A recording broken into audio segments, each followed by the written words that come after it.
SuperTalk Mississippi media production. Looking for more than just a deal? Experience the Legacy difference today at Legacy GMC in Laurel. Score the best prices on brand new GMCs and browse a standout selection of pre-owned vehicles ready for the road. Visit us today on Highway 15 or at LegacyGMCofLaurel.com. Oh, yeah. Good morning, Mississippi. Everything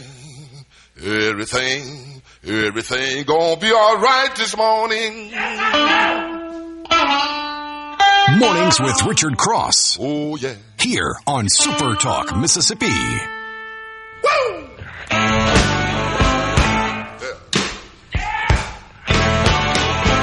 Now, when I was a young boy, at the age of 5, my mother said I was gonna be the greatest man alive. But now I'm a man way past 21. Good morning, everybody. This is Lucien Smith in for Richard here on Mornings on SuperTalk Mississippi.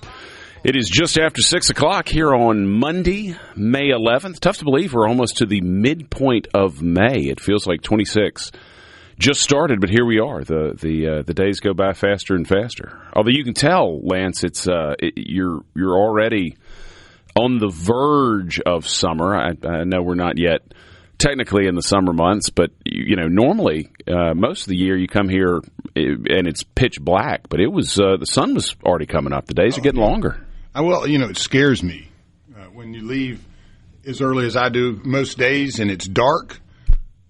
And you start seeing that sun show, and you're like, "Oh God, is my watch wrong?" I had the exact same reaction this morning. I was doing a little bit of prep, trying to read through things, get ready for the show, and I saw the glimmer of light coming through the window, and I thought, "Oh my gosh, is it too late that I oversleep?" Man, I feel it all the time. In the last week, especially, I'll pull into the parking lot here. And the sun is already kind of cracked open. The sky is starting to show some light. It's very pretty, but then you go, "Oh, I better hurry." Yes, and exactly. It seems to creep up on you. But yeah, the year, halfway done, just about. And crazy. It really is. I think the WNBA season has started. Has it? I couldn't tell you what the WNBA season is. That's kind of I heard that yesterday. I'm like, it's about to start. I'm like, isn't NBA in playoffs? Wasn't that the theory, though? The business idea was you'd have the WNBA when the NBA wasn't. We were sort of wrapping up. Year, I guess, but it's that time of year where being outside, you either got a little wet, probably a little hot, a few little bugs on you over the weekend, a little bit of freezing. Almost, it was cool last week. A little everything in Mississippi over the last week. We may be getting summer sun, but we're not, for the most part, not yet getting summer weather. I've been wearing vests. I froze a couple days last week coming in, thinking, it'll be. It's warm as it is when you walk out the door, which is usually warmer when before the sun cracks up. Right. And then all of a sudden by about 6:30 or 7, last week we had a few days where I had underdressed. And I was like, man, alive. We're in May. I've had a few days in the last couple of weeks where I have turned the temperature up on the air conditioner, which Definitely. I can tell you is not normally something that I do outside of the real winter months. So we had some rain. Did you enjoy your weekend? Did you get the plants watered and all of the? I let the sky water the plants for me. Yeah, over the last few days, it's been watering the yard's been easy. Probably getting I know a lot of people I heard in the neighborhood last week. You could tell the rain was coming by Friday, I think it was, so everybody was mowing Thursday. Right. You can always tell when everybody watches the weather. The lawnmowers seem to crank up if it's during the week. Before it's coming. Yeah, they know. And so you can go, I better get out here and get it done. So got a lot of roses deadheaded in the yard cut, and it looked good. And always when you get all that kind of rain, we're thankful we get it, and also thankful we didn't have, during those storms last week, any loss of life. There was some, but a lot of loss of property, a lot of destruction. Problems. But you're absolutely right. It's a good thing that we didn't lose anybody. Didn't seem to get we didn't get any major injuries either, did we? I don't think so. There were some harrowing stories that I read that obviously it's those things that happen during storms where parents are grabbing kids and getting out of the way, and all of a sudden, the back of the house is gone, and right. God was there watching over us this time. Thank goodness. I know Mississippi been hit pretty hard since the first of the year. Absolutely. Storm. So hopefully it'll be easier sailing as we slide into the second half of this year. Yeah, no, I couldn't agree with you more. And this is, somebody's going to correct us on the C Spire text line. And obviously, if you want to be part of the conversation, send us a text at the C Spire text line, 601-879-4395. But it feels like the fall and the spring are the worst times for these storms, where you've kind of got the transition between warm and cold weather, and you go back and forth, which my limited understanding of all of that makes me think that makes it worse for these kinds of storms. You'd think. I mean, right now, that if we can hit the little weather as we go this morning to make sure everybody's off to the right start, and if they need something, they'll have it as they walk out the door for the kids and all.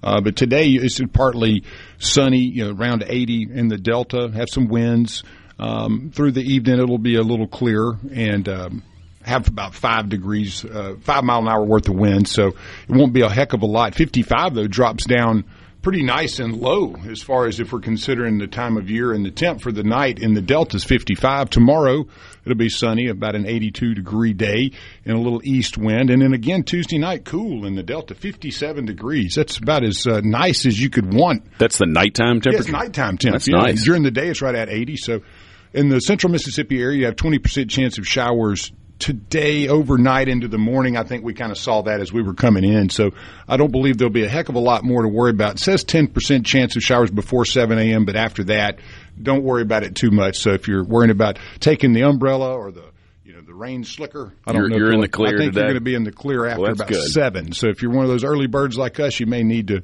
take something. But it'll be about 80 degrees today. Again, light winds out of the northeast. Mostly cloudy tonight, 59 around the central Mississippi area, so right at 60. Tomorrow, sunny, high near 82, and then again Tuesday night, be clear. It's a good time to be outside.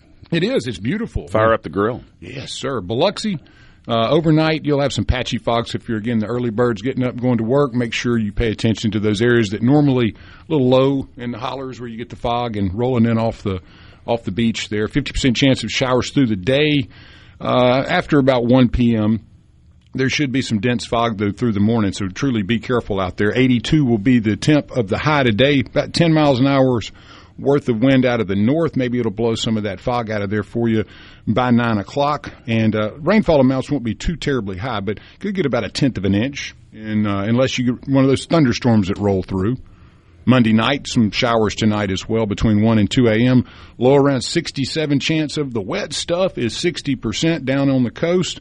Tomorrow will be partly sunny and a much prettier day. So if you can just bear through Monday on the coast today, you'll have a much nicer good weather tomorrow. And then the far north part of the state, pretty much just a beautiful day. 20% chance of showers, not too terribly much, mostly cloudy. About 58 degrees. You got those days up there with the blues coming through, and I love those. It's got a little blue and a little dark, and the sun's peeking through, and you get the rays coming out. So through the day, about a 10% chance of showers. So not much to worry about. 76 will be the high, about perfect as far as the temp goes.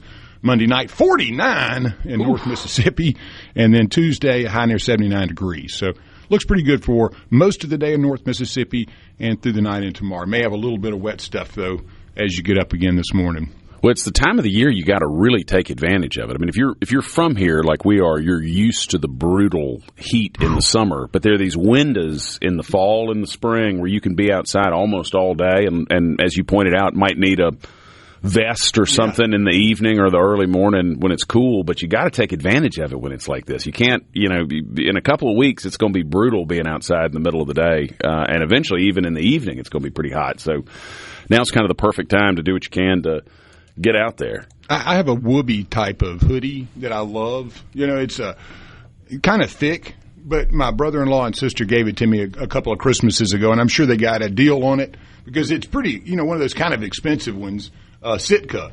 And great quality. And I didn't wear it for months right when I first got it because I've never been a huge pullover or hoodie, kind of like the zip. But, man, over the last couple of years, that is my comfort spot. If it's under 70, at night, I'm slipping that thing on without a T-shirt. And, I'll even have my shorts on. But I love that thing, man. I don't know if anybody else is like that, where you have the one thing that if you put that on, it is comfort zone. I'm like you. I've got a hoodie like that my company gave me, and it's it's not a Sitka. It's not a high quality deal. I don't own stuff like that. But it's super comfortable, and whenever it starts getting cold, I will wear it around the house all the time, and it's one of those things where you put it on, you're like, okay, we're in relaxation mode. Yes. We're getting ready for bed, or we're drinking coffee first thing in the morning. So I'm 100% with you. Well, you got to have your routines too. Do you get coffee before you leave the house? Oh, or yeah. Are you unlike me? I'll push it till I get here. Oh, you wait until you get here? I try to. Oh, no. I'll first thing in the morning get up and fix some coffee and try to sit in bed. Although our 5-year-old of late has been getting up at like 4:30 and coming and crawling in bed. And so if I'm drinking coffee, he'll probably wake back up. So I'm more and more not doing it. But no, that's one of my favorite things. Put that sweatshirt on, get a cup of coffee, sit in bed, drink it, wait for the day to really get going. So I love it. Sunday's my day where I get to I don't have to worry too much about the speed of the day. Yeah, Sunday's your only real day of rest. Day of kind of relaxing, and I will definitely wake up early and then go, nah. I'm going back to sleep. Well, y'all stick with us. This is Lucien Smith here with Lance on Mornings on SuperTalk Mississippi.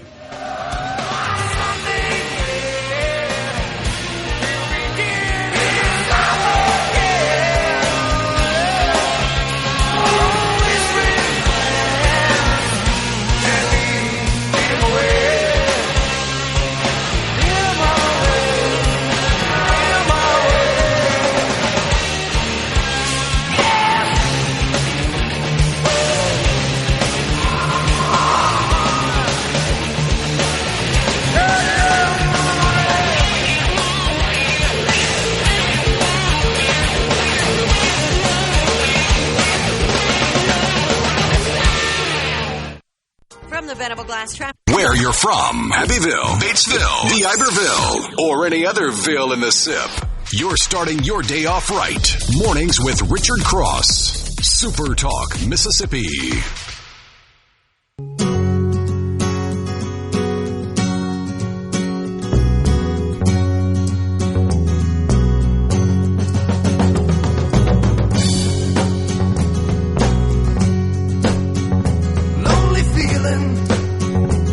Inside, find a corner where I can hide. Silent footsteps crowding me. Sudden darkness, but I can see. Good morning, everybody. This is Lucien Smith in for Richard here on Mornings on Super Talk Mississippi. Mornings with Richard Cross is presented by Community Bank, rooted in our community, communitybank.net. At Community Bank, we're more than just a place to manage your money. We're your neighbors, your partners, and your trusted financial advisors. For decades, we've been rooted in our community, helping families, small businesses, and individuals achieve their dreams. Whether it's opening your first savings account, planning for a brighter future, or growing your business, we're here every step of the way.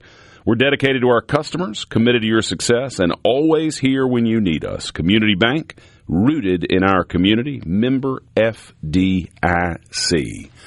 Well, we are here on Monday, May 11th, a little after 6:20. It's the music, Lance. It's almost you hate to interrupt the bumper because the music you've got is, as always, just fire. Well, I'm very fortunate to have I have a brilliant Buddy Slowick over the years that I've learned a lot from. We do a rock and roll handyman section on and segment on Saturdays, and that's always fun and learning. So I've always been able to pepper in to my base knowledge some things that Buddy offers, and then Perez is a genius of music. So I try to go follow behind him, and whenever he leaves the production room, I go in there and kind of cheat and look and see. But no, I've always been a big fan of music too, as most people are, but my tastes are extremely broad. You can go from classical music all the way to pretty much anything. Looney Tunes is where I learned my classical music. It's a broad range. Yeah, a broad range. Much, I love the spacey stuff and some of the new things that they've come out with. I haven't really gotten into the AI-generated stuff yet, but I have used some of it for funny things. It's you've made some funny images and stuff? No, just like some of the mashups that some of these AI things can do are pretty high quality, where you take like the Bee Gees and mix it with Guns N' Roses, and you're like, what? It's some incredible. of that stuff gets pretty crazy, And it just keeps getting better. I mean, the AI stuff is just every few weeks seems like they come out with something new that's even better than the last one. Well, that's the world we live in. I believe it started kind of with Atari, and we've just been at a 45-degree growth angle now. Like Moore's Law, I always used to love digging in on it a little bit because of the suggestions that it makes of how quickly technology can the microchip can get smaller and faster and double its capacities. And man, it seems like we're running on, whatever the nth degree of awesome is, because the innovations continue to come. Absolutely. And I'm sure there's so much on the shelf that we don't get to see because it's just not practical yet as far as being able to monetize some of these ideas that are probably awesome. Well, you can use it for almost anything. I mean, and it just keeps getting better. Its ability to, you give it a task and like you go hop in the shower and do something, you come back and it's there. One day it'll be kind of the Jetsons where you can pretty much just say, hey, Rosie, I need a roast. And then you go tell your computer to do my work for me. And well, when Elon Musk, he says, and he's famous for, over-promising on timelines, I think is a way to motivate his team. But last year, they showed those Optimus robots that could, fix a drink and do basic tasks around that. I say fix a drink because they had them bartending at the event where he launched them. And, I mean, he says in a few years you'll be able to buy them, for your home. So you think about, everybody having somebody in there who literally is Rosie, fixing a roast, folding the clothes, and that sort of thing. I mean, that's both scary and kind of exciting. Well, it will be interesting as someone who spent in between the previous career and the one I have now, some time behind the bar, in the kitchen, and managing and working. It's kind of like the strike zone in Major League Baseball.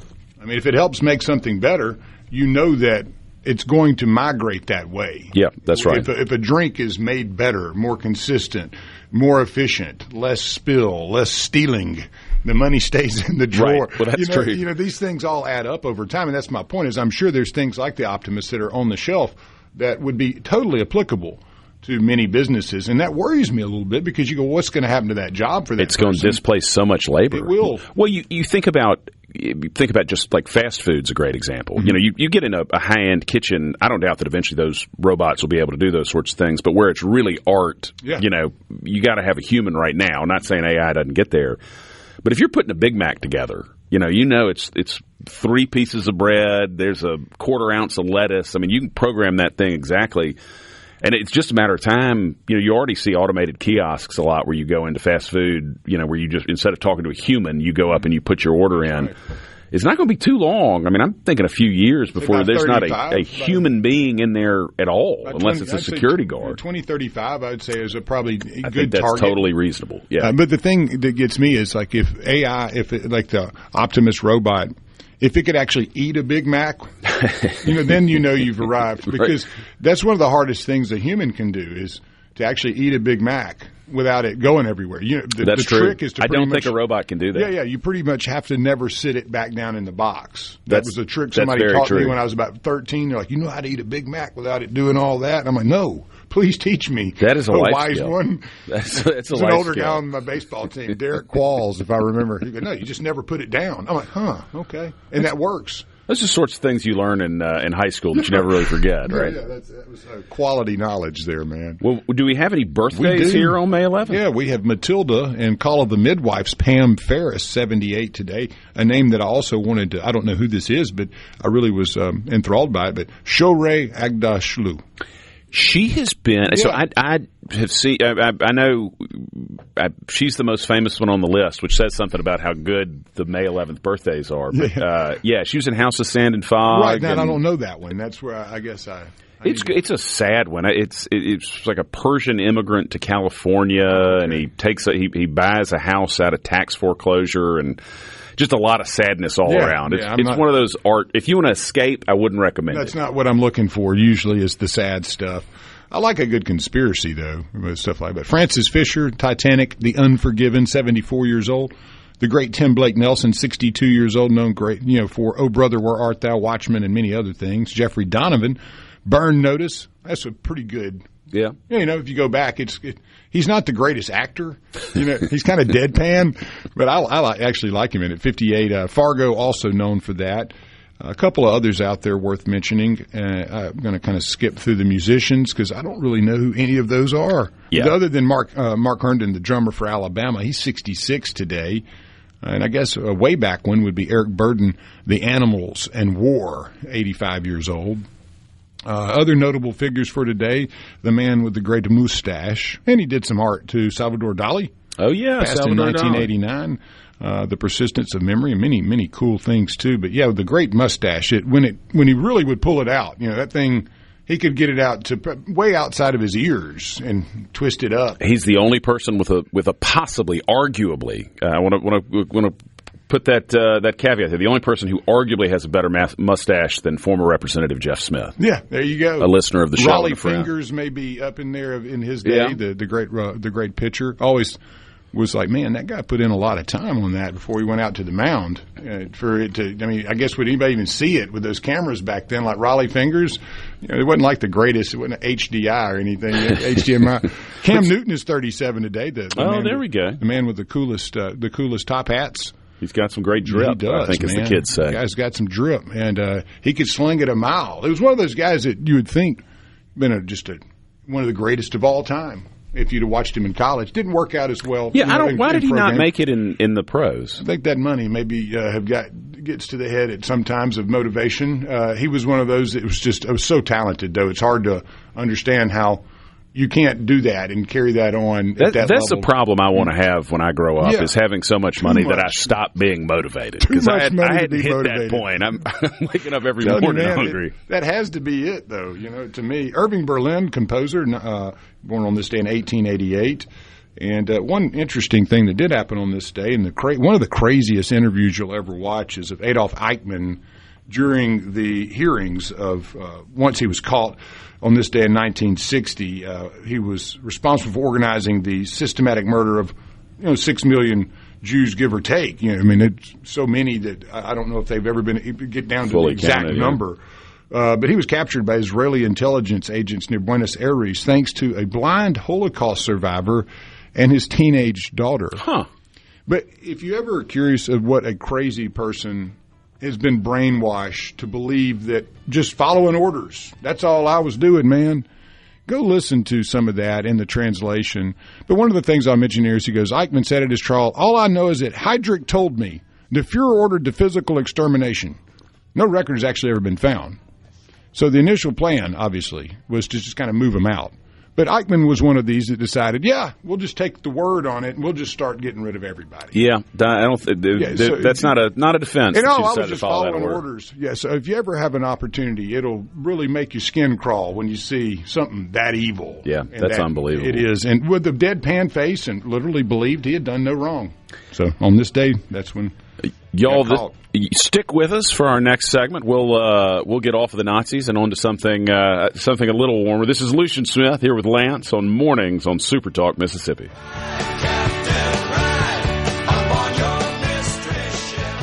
From the All right, now to the important stuff. Your VIP pass to hear what the most influential Mississippians are talking about. This is very important. Huge news. Mornings with Richard Cross on SuperTalk, Mississippi.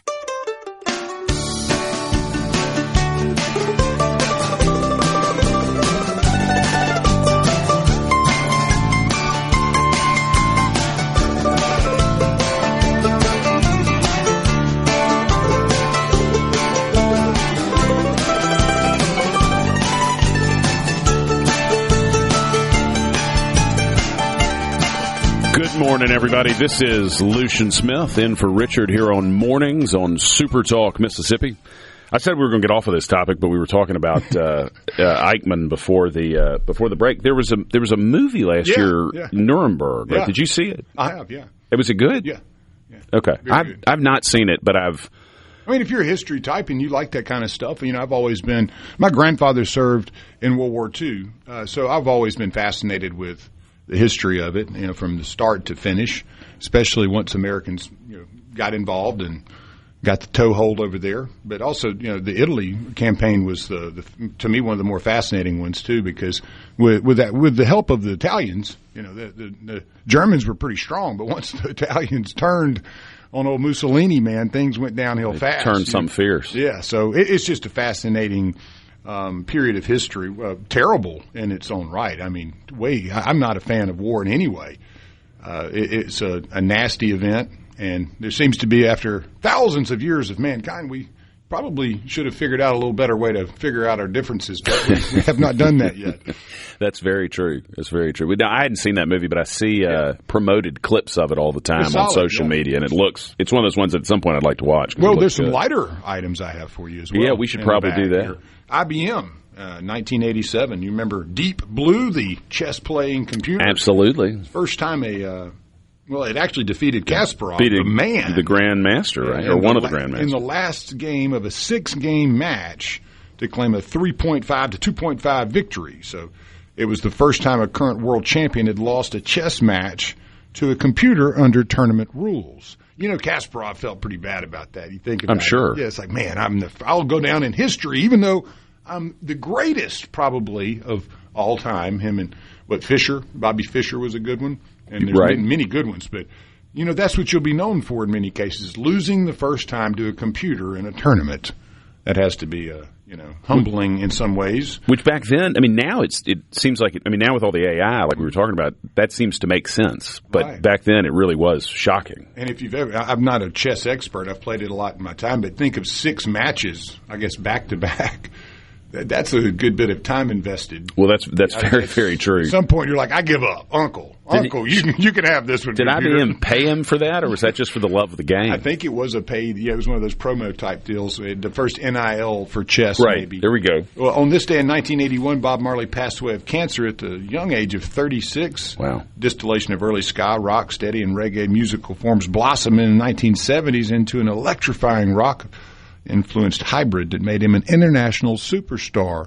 And that's fairly understating how big Marley was during that time, goodness well, gracious. And still, he's very much past the test of time. And plenty of artists from that era have been forgotten about, but not him. Well, and the Wailers were amazing, too. I think everybody in the band was either went on and continued playing. You had guys like Peter Tosh in there that was hammering around for a minute, and he's one of my faves, too. He's got the sound. On this day in 1943, I had to cover this one because it's not. So you think about invading something, but when you invade an island in the Aleutians, it was captured by the Japanese in 1942. But U.S. troops actually had to go to Attu, one of the American Aleutian islands, which you think that's around Alaska. Can you imagine actually invading an Alaskan island on the Aleutian chain? The conditions would have been, I'm sure, not very nice. And I would not think so. Yeah. This was part of World War II? World War II, 1942. Or, as the Americans realized that the Japanese were creeping over there, they had to go get rid of them. But, I can only imagine. I've never read that story. I knew that we had to puddle hop a couple of islands over there to get rid of some Japanese. But when you think about the conditions that would have been prevalent at that time, this time of year, 1942, 1943, and Alaska? I don't know about that. I would imagine that was supremely unpleasant. Yeah, you're up there hanging out with the, what is it, the polar bears and all that kind of stuff, man. You better have some good clothes. An interesting one here, I love this because I didn't know this factoid, but in 1971, Steve Dunning of the Cleveland Indians became the last pitcher to hit a grand slam home run in the American League. You ask yourself, well, why? Well, after the designated hitter rule began in the American League, pitchers were no longer allowed to bat. So Steve Dunning gets the honor of being the last pitcher in the American League to hit a grand slam home run in 1971 for the Cleveland Indians. Back when they had the great Cleveland Indian on the head, on the cap. They were known as the Indians. And that was leading up. I don't remember how good they were in the 70s, but they went through a period there where, you made Major League, the movie, off of how hapless the Indians were. And then they got a new stadium and went on a run. And now they're the Guardians, right? I was going to ask you what they are Guardians now. of the Galaxy. Yeah, that's the Cleveland Guardians. Not my favorite. If this probably shows how little I pay attention to MLB, but if you had asked me what the Cleveland baseball team was, I would have told you it was still the Indians. I didn't realize they'd changed. Well, yeah, I don't watch them because of the name change. I don't care for it. I like the original. I do. I would love to know. I have a dear friend who's a huge Washington Commanders fan, although he would not use the term Commanders to describe them. I would love to know of Native Americans how much of that is really driven by Native Americans being offended at those names, and how much of it is just progressive, predominantly white people trying to look progressive. That's my instinct too. I mean, from my understanding, when that went down, both with the Redskins and with the Indians, it was more of a knee jerk to a small vocal minority, right? Not the larger Borg of the Indians that were like, man, this has been great for us. That's what I mean. My understanding was that at least with the Redskins name change, there were some people who were legitimately, some Native American folks who were legitimately offended at the idea that you were changing the name. But again, it's not something I've done some deep dive. Redskins isn't the greatest, pat on the back, I guess, if you're talking about, if you're looking at it from a color standpoint. I can understand how Redskins may have been a little more inflammatory than Indians.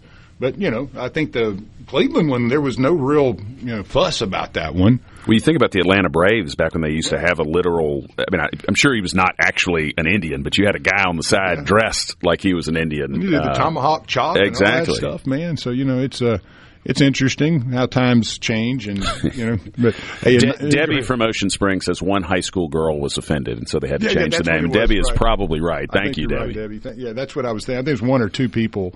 In 1994, one of the greats, Detroit Piston guard Isaiah Thomas, he retired after leading his team to 2 NBA titles. So I always loved watching Isaiah. Man, he could light it up. And there was another interesting one, and kind of in the world of sports and in cars, if you're a car fan.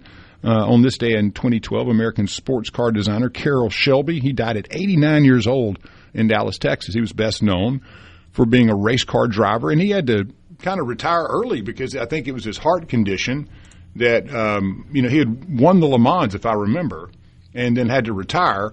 Because of his heart. Because of the heart. Yeah, he was at the prime of his career. And you get the Shelby engine and all the different variations that he was famous for coming up with. But he worked with Ford in the 60s to create the high-performance Mustang.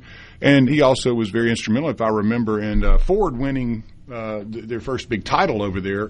And the movie Ford versus Ferrari was kind of built around that. Great movie if you haven't seen it. I have not seen it, but I knew people loved it. I hope it's as historically as accurate. But I don't know exactly. Once you get into the minutiae and the details, there's always something. Yeah, you got to gloss over some stuff to make it a good 2-hour movie. But what a good one! And I've probably seen it. That was one of the first after COVID. I went back to the theater to see, and was very thankful I did because it was. There's just something about hearing those vehicles with the audio, surround, absolutely rumbling, and it was really good. I don't know if anybody else is a car fan out there. I grew up with a grandfather that had a car dealership. It was Chevy Olds. It was not the Ford, but they had the Corvettes and all. I mean, it was really, it was like he had basically retired by that time and leased the building to another. But it was always fun growing up and being able to go into the huge. Maintenance area and where you had all the mechanics working and everything was up on lifts, and I'd just be just blown away at the cars and the stuff. And are you in any way mechanically inclined? I'm not really. Not really. Yeah. I mean, I can change a tire, but I'm not going out and rebuilding an engine. Right. I'm not rebuilding anything. I mean, I can do basic maintenance, and if I'm stuck in the woods in a side by side, I can probably figure out what's going on. That's right. But you couldn't pay me to fix your car and it'd be good. Well, nowadays there's so many computers involved. It's not like the ones from 30 years ago where you really could get in there with a wrench and try to fix stuff. Well, a friend of mine here in the building, he is a master mechanic on the side, and he gets to work on a lot of old vehicles. A gentleman has a collection, and he'll fix one and then fix another, and nothing where you're getting them back to 100%. But it's really cool when he'll bring one through, and it's like a 1950-something Galaxy, and you're like, man, they don't make them like that no more. That's the truth. Y'all, this is Lucien Smith here with Lance on Mornings on SuperTalk Mississippi. Stick with us. We'll have a lottery update coming up after this break. She sent for a physician who quickly healed his wound. Oh, who quickly healed his wound. This couple, they got married, so where they did agree. This couple, they got married, so why not you and me? Oh, why not you and me? Oh, why not you and me? That's getting there. That's getting there. That's getting more. From the Venable Glass Traffic. Wake up, get up, and start your day right with Mornings with Richard Cross here on Super Talk, Mississippi.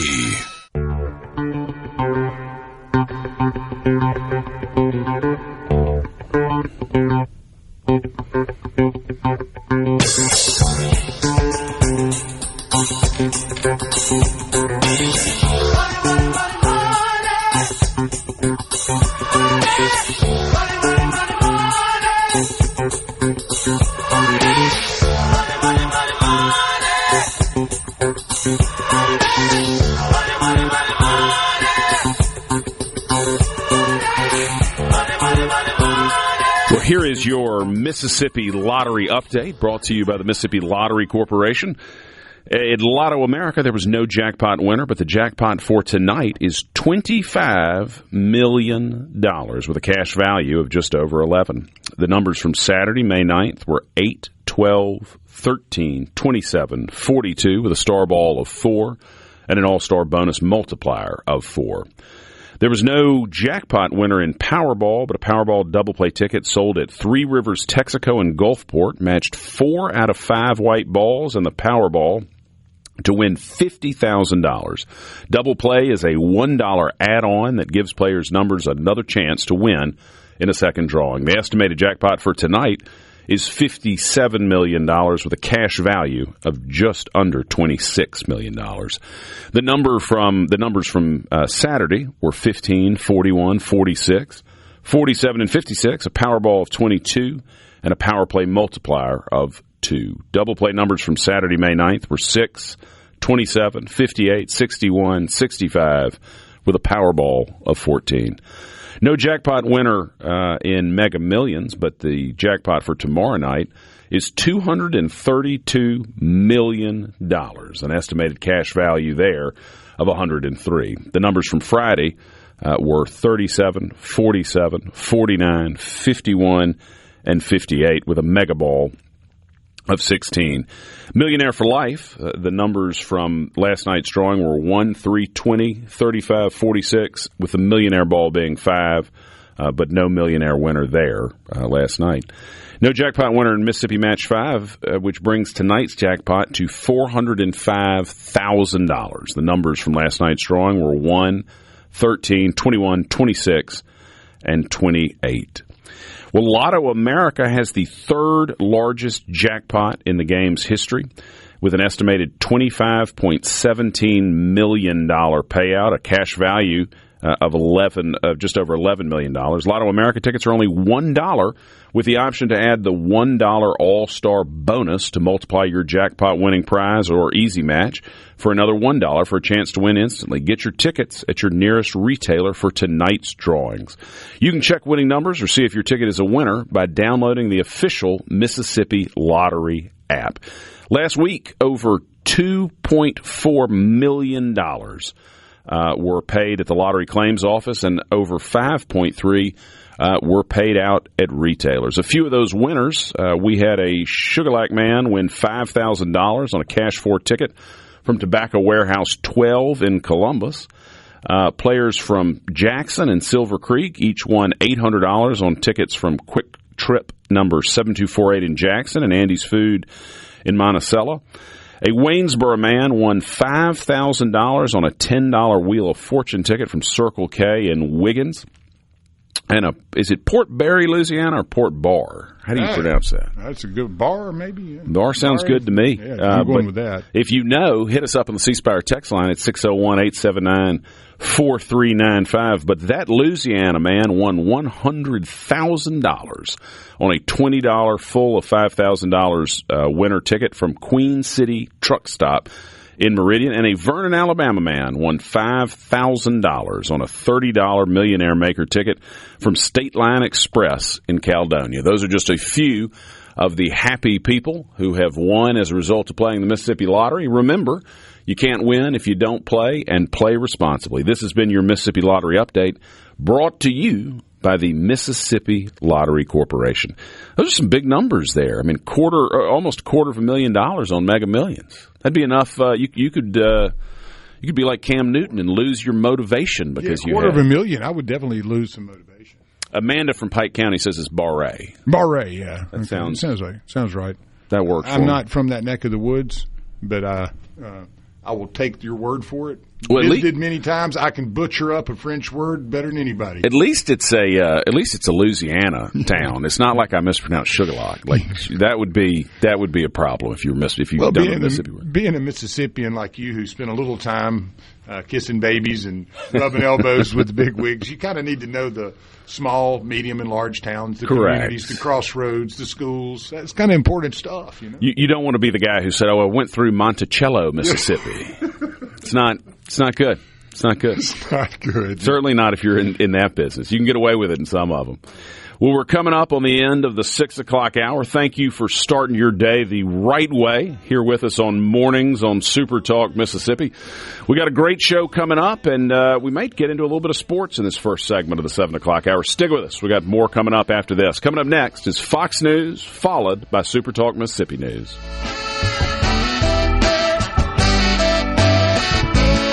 They say that California's falling, Detroit's burning, whole lot of trouble in D.C. town. Nothing pretty about New York City, Mississippi, take me to higher ground.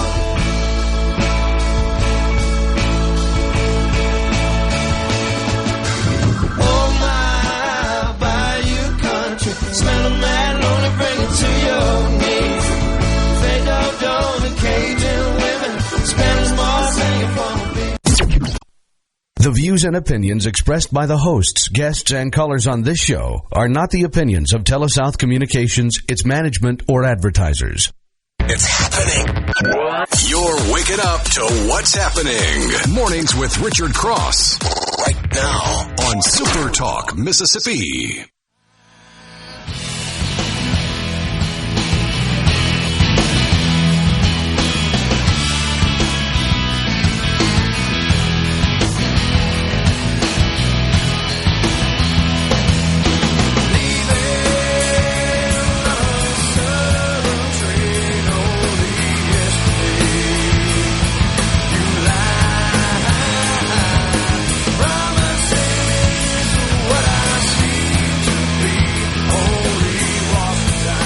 Welcome back, everybody. This is Lucien Smith here in for Richard on Mornings on Super Talk Mississippi. Thanks for being with us here in the 7 o'clock hour. This hour of Mornings with Richard Cross is brought to you by MWG Employer Services. Running a business is tough, and if you're struggling with HR, benefits, and payroll, you are not alone. That's where MWG Employer Services comes in. They can provide a full range of employer services plus a custom plan that fits you. Call today at 601-206-7966 or go to mwgemployerservices.com. Well, normally we would have talked about sports in the 6 o'clock hour, but I think we got sidelined by AI and Big Macs and all that sort of thing. Well, there's a bunch, too, to kind of get to. I know. That's why I hated to gloss over it. Well, first of all, tomorrow night. We did touch on the WNBA season starting, so in case anybody was waiting on that. That was a teaser. Exactly. One of the interesting things, and folks that are Dodgers fans may or may not remember this, but Ice Cube drove a lowrider on the field back in 2025 to celebrate the World Series victory, if I recall how it went down.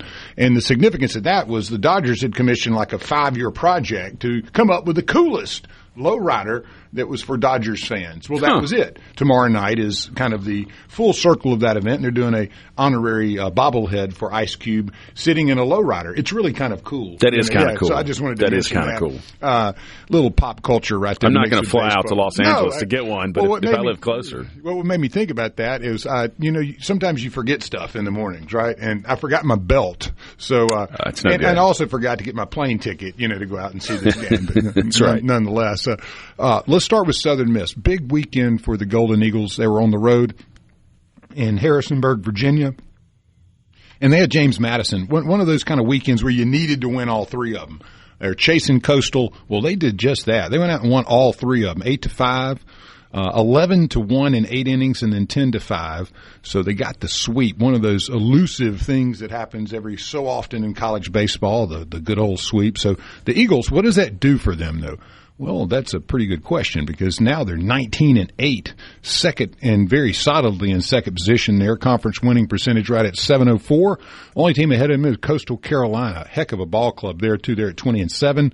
They're at about a 741. So really one game off there. The Eagles, though, the interesting thing there, they've won 6 in a row. Coastal has lost 2 in a row. So 1 weekend to go, if I recall. And the Eagles, who do they have coming up? They got Georgia Southern. That is a series that they could win all 3 again. So the Eagles are really playing themselves back into that top 8 kind of mindset. You never know until you finish. And then you got the Sun Belt tournament. The Eagles are kind of found their way again. They have a shot at hosting a regional at this point? Oh, yeah, definitely. You never know. I mean, if they go out and have a sweep this weekend, and then they usually play very well in the Sun Belt tournament, if they, let's say they win that, man, who knows? Who knows? But, yeah, right now I would say very solidly in the top 16. Not sure about the top 8 right now. That's an extremely competitive field for those national seeds, and we're going to get to that here in just a sec. We're going to go with Mississippi State here, number 2, though, because they had a big, big weekend on the road in Austin, Texas. And every game, you kind of got a little away from them on the final game on Sunday, but all 3, though, were competitive. Lost the first one 3-1. Was a game the offense really just didn't show.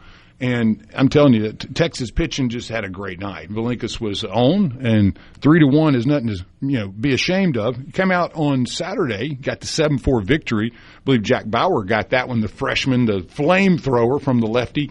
He looks like he's about 7 feet tall. He's so skinny, but the kid can throw 103. So, yeah, nice outing there. Pitched 5 different guys, but won that one 7-4. And then finally, the Sunday game, lost 11-6. And got run roll ruled, didn't they? No, 11-6 on the Sunday one, though. Ole Miss now. That was, the feast, it's the best of times and the worst of times. Well, Ole Miss saw both of those during the weekend. We're able to get 2 out of 3 in Oxford against number 9 Texas A&M.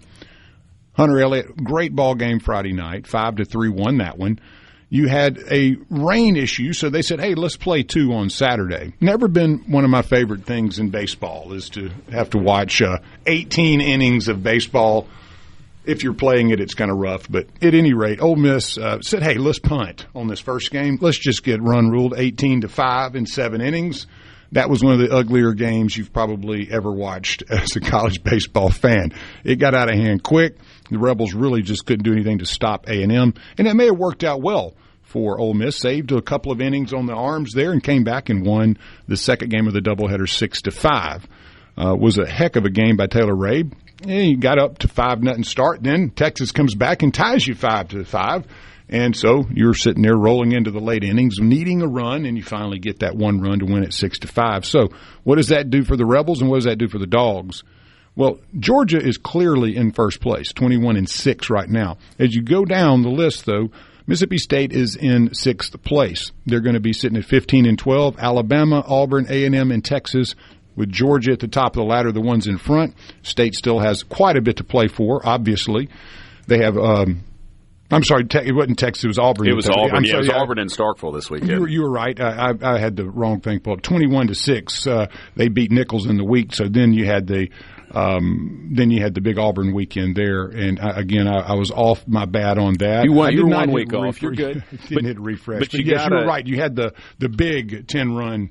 You got to love the C Spire text line. Thank you all, everybody. I mean, that's the best part about this show are the listeners. I missed it. That's my fault. No, you're good. They let us know. They do. But Auburn 10-3 Friday night, Valincas, and then Auburn 5-4 got them on Saturday. Then let's get it right. You were exactly correct on the 13-7 yesterday game. So again, let's get that straight. So what does that do? Again, that puts State right squarely in a point where if they just go take care of business in the last week, you got A&M on the road, heck of a ball club.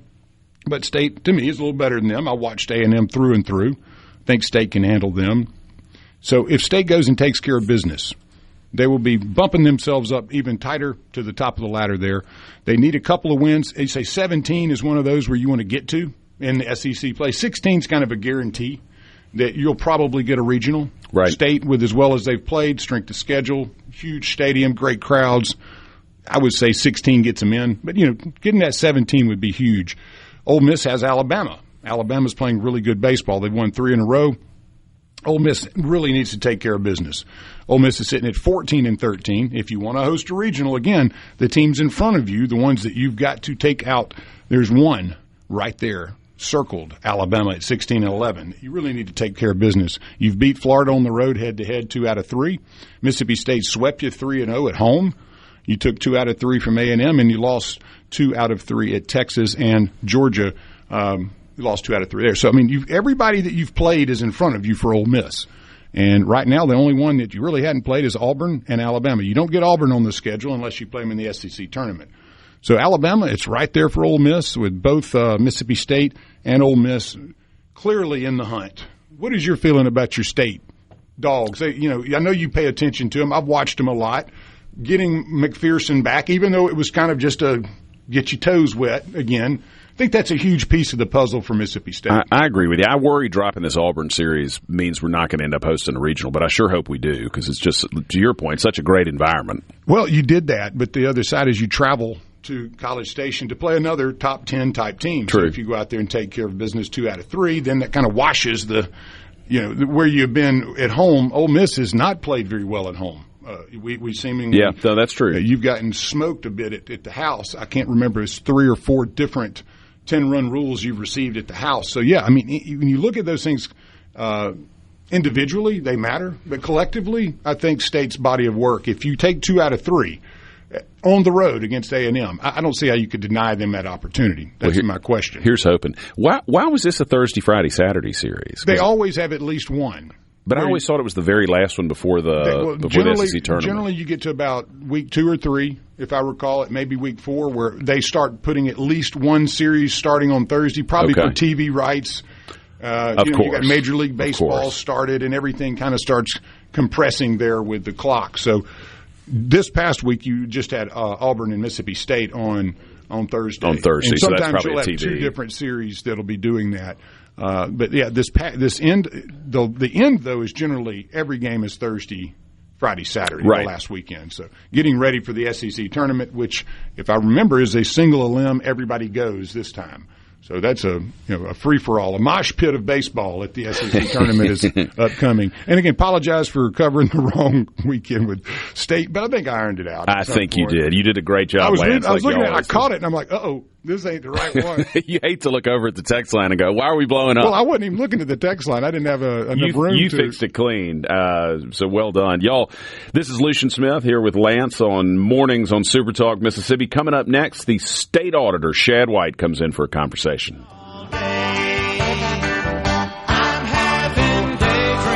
About night things in the middle of the afternoon. And while my hands make a living, my mind's home loving you.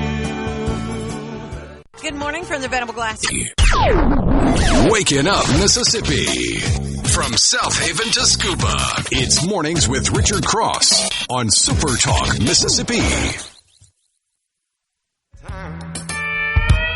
And I'm tired of taking blame when I ain't done nothing wrong.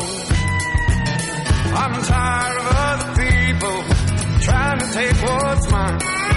And I'm tired of y'all playing dress up and trying to sing them old country songs. Oh, now, some days you kill it, some days you choke. Some days you blast off, some days you just smoke. Good morning, everybody. This is Lucien Smith in for Richard here on Mornings on SuperTalk Mississippi. Remember, Mornings with Richard Cross is presented by Community Bank, rooted in our community, communitybank.net.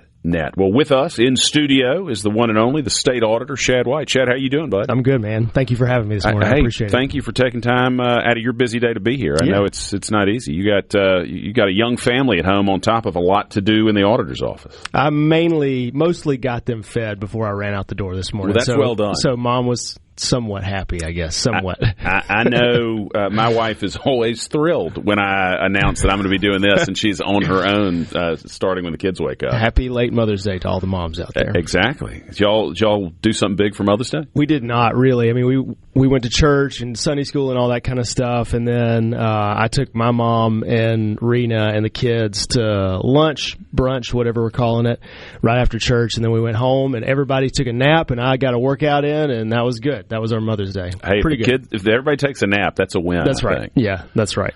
That's right. Well, what is going on right now in the auditor's office? What are y'all focused on? We're actually going to release a report here probably tomorrow or Wednesday morning, and it's a continuation of a look at child care subsidies. So anybody who's been awake for the last 6 months or so has seen all of the fraud reporting from Minnesota and some from California on the massive amount of fraud in the child care system there. And the thing that people need to understand is that those programs that exist in those states, they also exist in Mississippi and every other state. So, for example, here in Mississippi, we also get a bunch of federal money for child care subsidies. We give that money out to child care centers when a parent who is eligible goes and signs up to put their kid in there.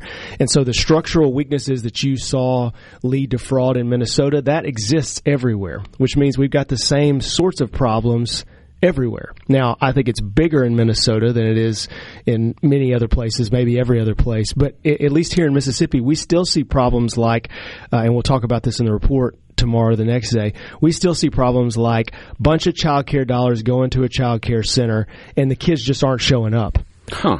So for example, there's a Biden-era rule that says that if you, Lucien Smith, are eligible for these child care subsidies, you go to a child care center, you enroll your kid, but then you just get tired of taking them for whatever reason, and your kid misses 60 days consecutively without an excuse, the child care subsidies are still flowing. They only cut off at 60 days. So you and I probably know with kids in school, like if your kid misses a day, you're getting a call, a text, a letter. Like if my kid is 2 hours late for school, I'm getting a text message. But in a child care setting, you can go 60 days and the child care center can still be paid for that kid. So you could show up to child care centers right now and say, we're supposed to have 20 kids in here and you got 5. But you're getting money for 20. How is this possible? And it's possible because the programs themselves are broken. That's the problem. So it's not necessarily, I mean, clearly the stuff in Minnesota looks like it was out and out fraud. It sounds like some of this is maybe fraud and some of this is just waste. Correct. A lot of it is waste. And now imagine that you're somebody who's underhanded and you know all this stuff that I just said. Right. What are you going to do? Well, you might set up a child care center to take advantage of all these big problems in the programs themselves. And that's what I think happened in Minnesota. You had a whole bunch of people getting together in one community saying, hey, you can just set up a Leering center, a child care center, and nobody's really watching this money, and you can get these massive subsidies. That's what this can lead to. Are there... Does somebody go and check? I mean, that was the thing that was amazing about the independent reporting in Minnesota is that it looked like they actually showed up. Does somebody from the state, if I set up a child care center, does somebody show up to make sure I actually have children in it as opposed to just putting fake names in there? So the short answer is yes, that is supposed to happen, at least in the state of Mississippi. So one way it's supposed to happen is the Department of Health is supposed to go in and make sure that you're maintaining proper health standards when you go to a child care center. And as a part of that site visit, you are also supposed to be looking at the number of kids who are in there. But again, you know, if you have super relaxed rules on how many kids have to be there in order for the money to keep flowing, you may write down a certain number of kids and nobody really is the enforcer who goes in and says, hey, well, like, has it been 62 days, 63 days? Also, like, even if you're complying with the rules, you can still be paid a lot of money for kids that just aren't showing up, period. So they're just big structural problems in these programs that need to get fixed. It's the same kind of stuff that we saw when we found, welfare dollars going to third parties and then the money not really being spent on welfare related items. Anytime the government is giving a bunch of money to a third party, child care center, nonprofit, even for-profit business, and not doing oversight, you are going to have a massive fraud risk. Yeah, the oversight. So you're absolutely right. You've got to have that sort of oversight. What is the solution there? I mean, obviously, y'all are able to come in on the back end when people have committed fraud or have wasted money. I mean, what is the solution to avoid this sort of thing on the front end? And maybe it's y'all, maybe it's your office, Shad. Some of it is continued audits, yes. Some of it is some of the rules need to change, so the programs need to be tightened up from the federal level. In this particular case, the rule that says that your child care subsidies are only cut off after 60 days of absences, that rule needs to change. And the Trump administration is actively debating about reducing that number of days. So that's good. And then I think if you catch somebody, like in Minnesota, if you catch somebody committing fraud, you got to throw them in jail. You have to put people in jail for stealing taxpayer funds. I think any person who steals taxpayer funds should face jail time, should have to go to a little bit of prison time at least, depending on how much money you have stolen. So those are three big things that need to happen nationwide in order to curtail fraud, waste, and abuse. The 60-day thing is amazing to me because, to your point, having children, sometimes they get sick, sometimes something happens. But if your kids don't go to daycare or don't go to school for 60 days, they're not going anymore unless they're. I'm sure there's some edge cases where kids are badly ill or something. But your average child, if they don't go for 2 months, they don't go anymore. I mean, something's changed. Yeah, well, and it's not. I think you're right. This is not edge cases. If you dig into the numbers, 5 of the child care centers that we tested during our audit accounted for a huge percentage of the unattended but paid days. So you got 4 or 5 centers out there with chronic absenteeism, 30 days, kids missing for 30 days, 40 days, 50 days. So there are problems. Right. It's not little Johnny got very, very sick because he had mono and is gone for 3 months or whatever it is. That's not what's happening.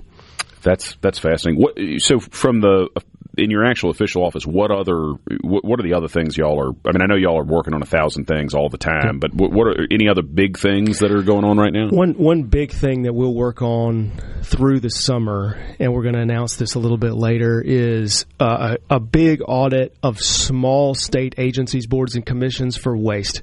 So you probably saw last year we did an audit of big state agencies, so Medicaid, Department of Education, the big agencies that are spending tens of millions of dollars every single year, hundreds of millions of dollars every year.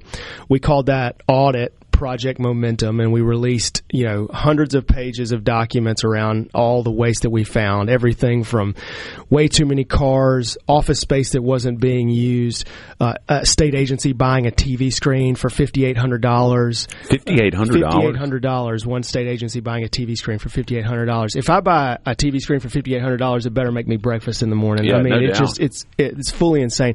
We actually looked at that same TV model to see what the federal government pays for that exact same model, and it was $2,200. So if you think the federal government is wasteful, just wait till you visit Mississippi State government. But even a $2,200 television's a heck of a television. It is. I mean, this is the kind of waste that we're seeing when bureaucrats spend other people's money. That's what happens. Yeah, that's right. So that's all at big agencies. That's what we found last year at big agencies. And now we're turning our attention to some of the small state agencies and going in, and this is going to be, again, it's an audit to look at not necessarily for somebody stealing money, because we don't have tips on somebody stealing money at all of these small agencies, but we do think it's government, and we do think that there's waste in government, and so we want to look at how those operations are functioning and then give them some guidance on, hey, here's how you can manage your procurement a little bit better and save the taxpayers some money. We think all that adds up, and if you look at the end of all of our audits, you're going to see hundreds of millions of dollars of waste that could be turned into tax cuts for working families, pay raises for teachers, pay raises for cops, roads and bridges, the stuff that actually matters to our lives. That's such a good point, too, that it's not just people who are actually stealing money. It's also money that's just being poorly spent. That's where right. They're not necessarily putting it in their pocket. They're just spending it in a way that they shouldn't, and That's it right. wastes taxpayer money. We got Shad White, our state auditor, with us. Stick with us. We got more coming up. If you got questions for the state auditor, send us a text at the C Spire text line, 601-879-4395. We'll have more coming up after this. But it raised a proud coal miner's daughter, and I'm proud to be her son. She told me, boy, I don't care if you hit it big, because you're already number one. And that's the way it goes in this day and age. Well, you ain't got to read between the lines, now you just got to turn the page. Well, the most outlaw thing that a man today can do is give a woman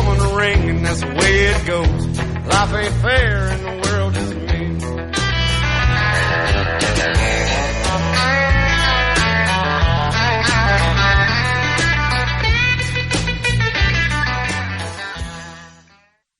From the Seabrook.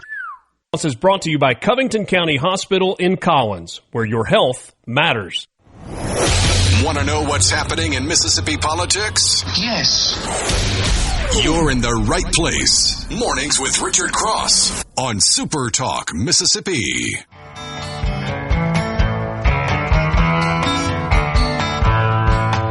Wash away my troubles, wash away my pain with the rain and Shambhala.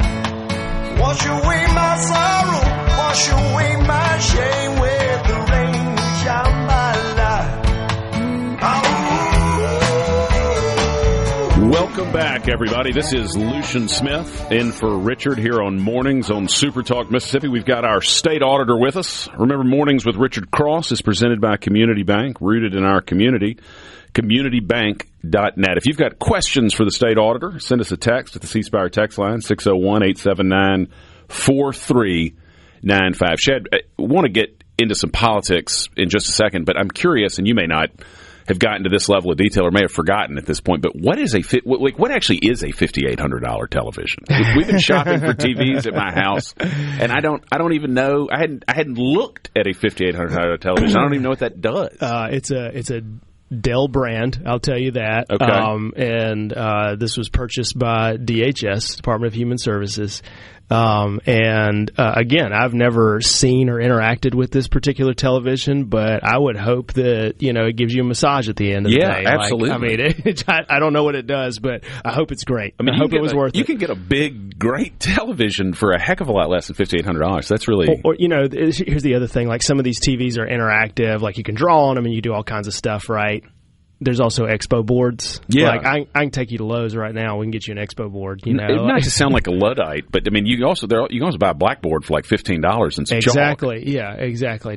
How dare you try to find savings for the taxpayers? And it's kind of this sort of goes back to a point that I've made previously too, is that whenever I bring this stuff up, I'm not doing it for fun. I'm doing it so that things will change. Right. And when we released the audit that found all of this stuff, including the $5,800 TV, the reaction of a couple of state senators was to draft a bill that would have banned my office for looking for waste in state government ever again. And I'm baffled by this. I guess the naive part of me when we released this audit last year was believed that, lawmakers will look at this and they'll think, oh, this is good stuff that we need to dig into and put a stop to. And instead they were trying to put a stop to my office, which is just fully nuts to me. But thankfully, we won that fight because a lot of people want a state auditor's office that's engaged and can look for waste. Even if folks don't like me, I think a lot of people thought, well, you can't. We need a state auditor's office that has the power to look for fraud, waste, and abuse. And so, thankfully, all of those efforts have been defeated in the legislature, and we're just going to keep doing what we're doing.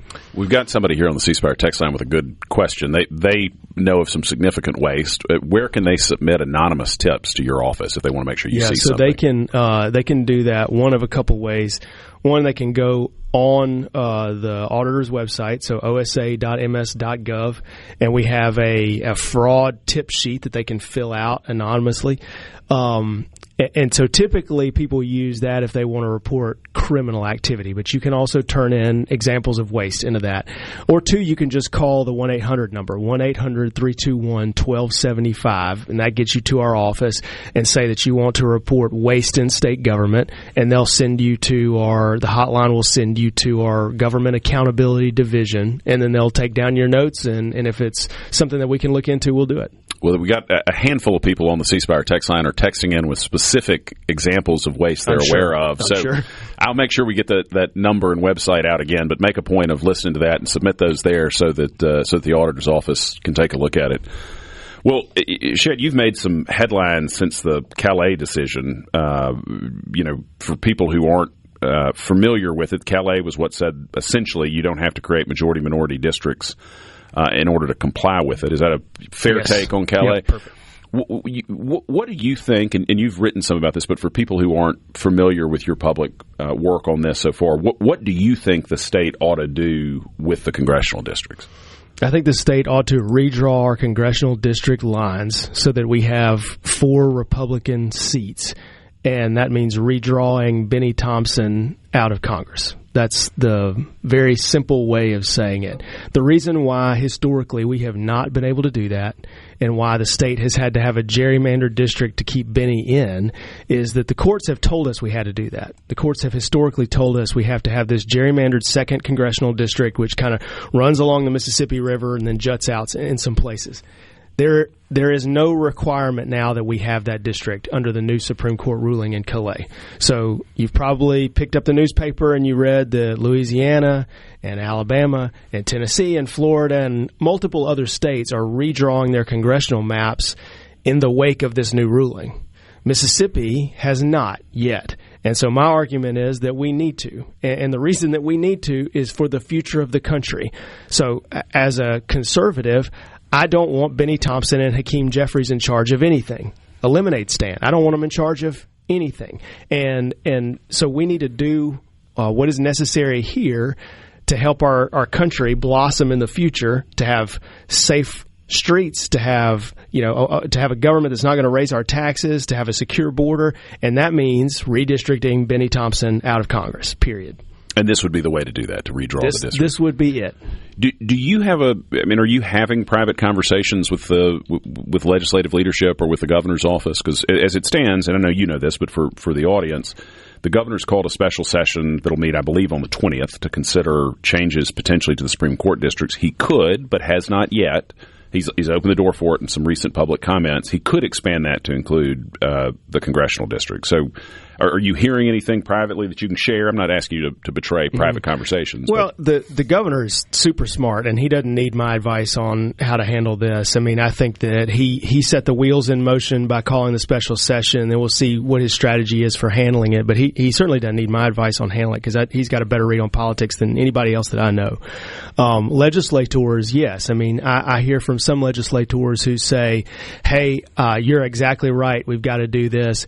And then there's another class of folks in our political establishment, unfortunately, and I think those folks are saying, well, we got 3 Republican congressmen. That's pretty good, and I don't think they want to change their district, so we don't need to do this. And then they'll find a series of excuses for why we don't need to redistrict. Those are not good excuses. We have a golden opportunity here to change our districts. There are multiple maps that you can create.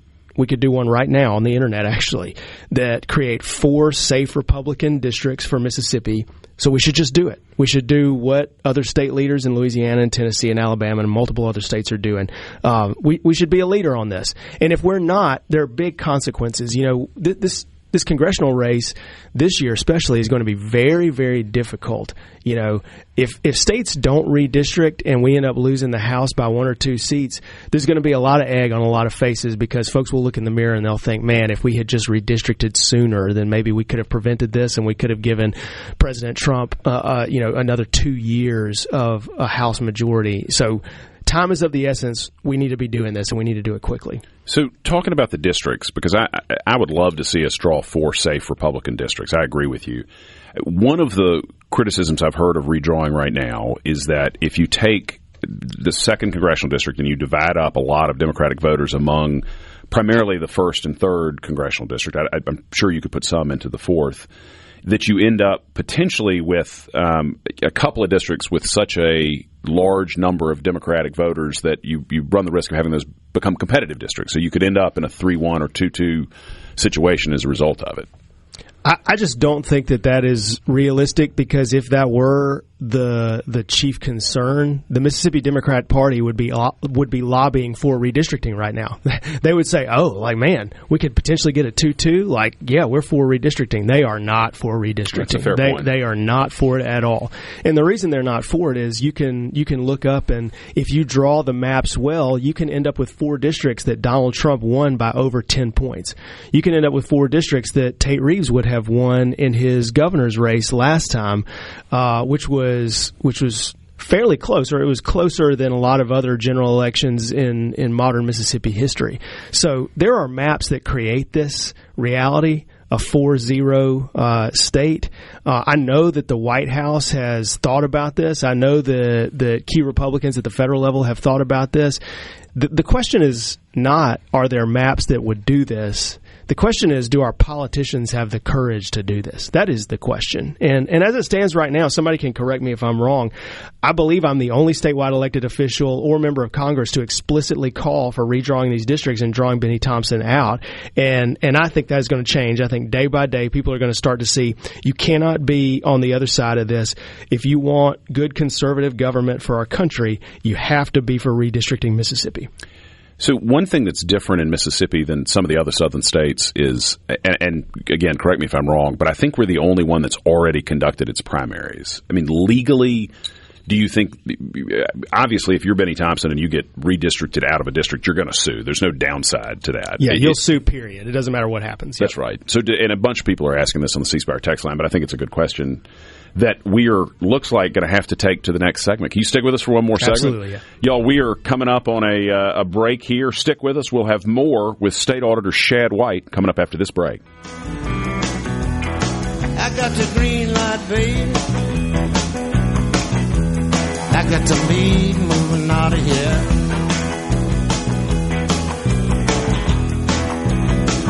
I got the green light, baby. I got to be moving out of here.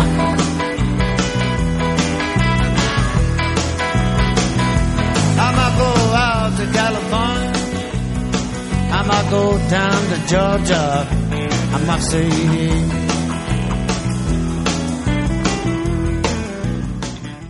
Good morning from the Mornings with Richard Cross on SuperTalk, Mississippi. Welcome to the show.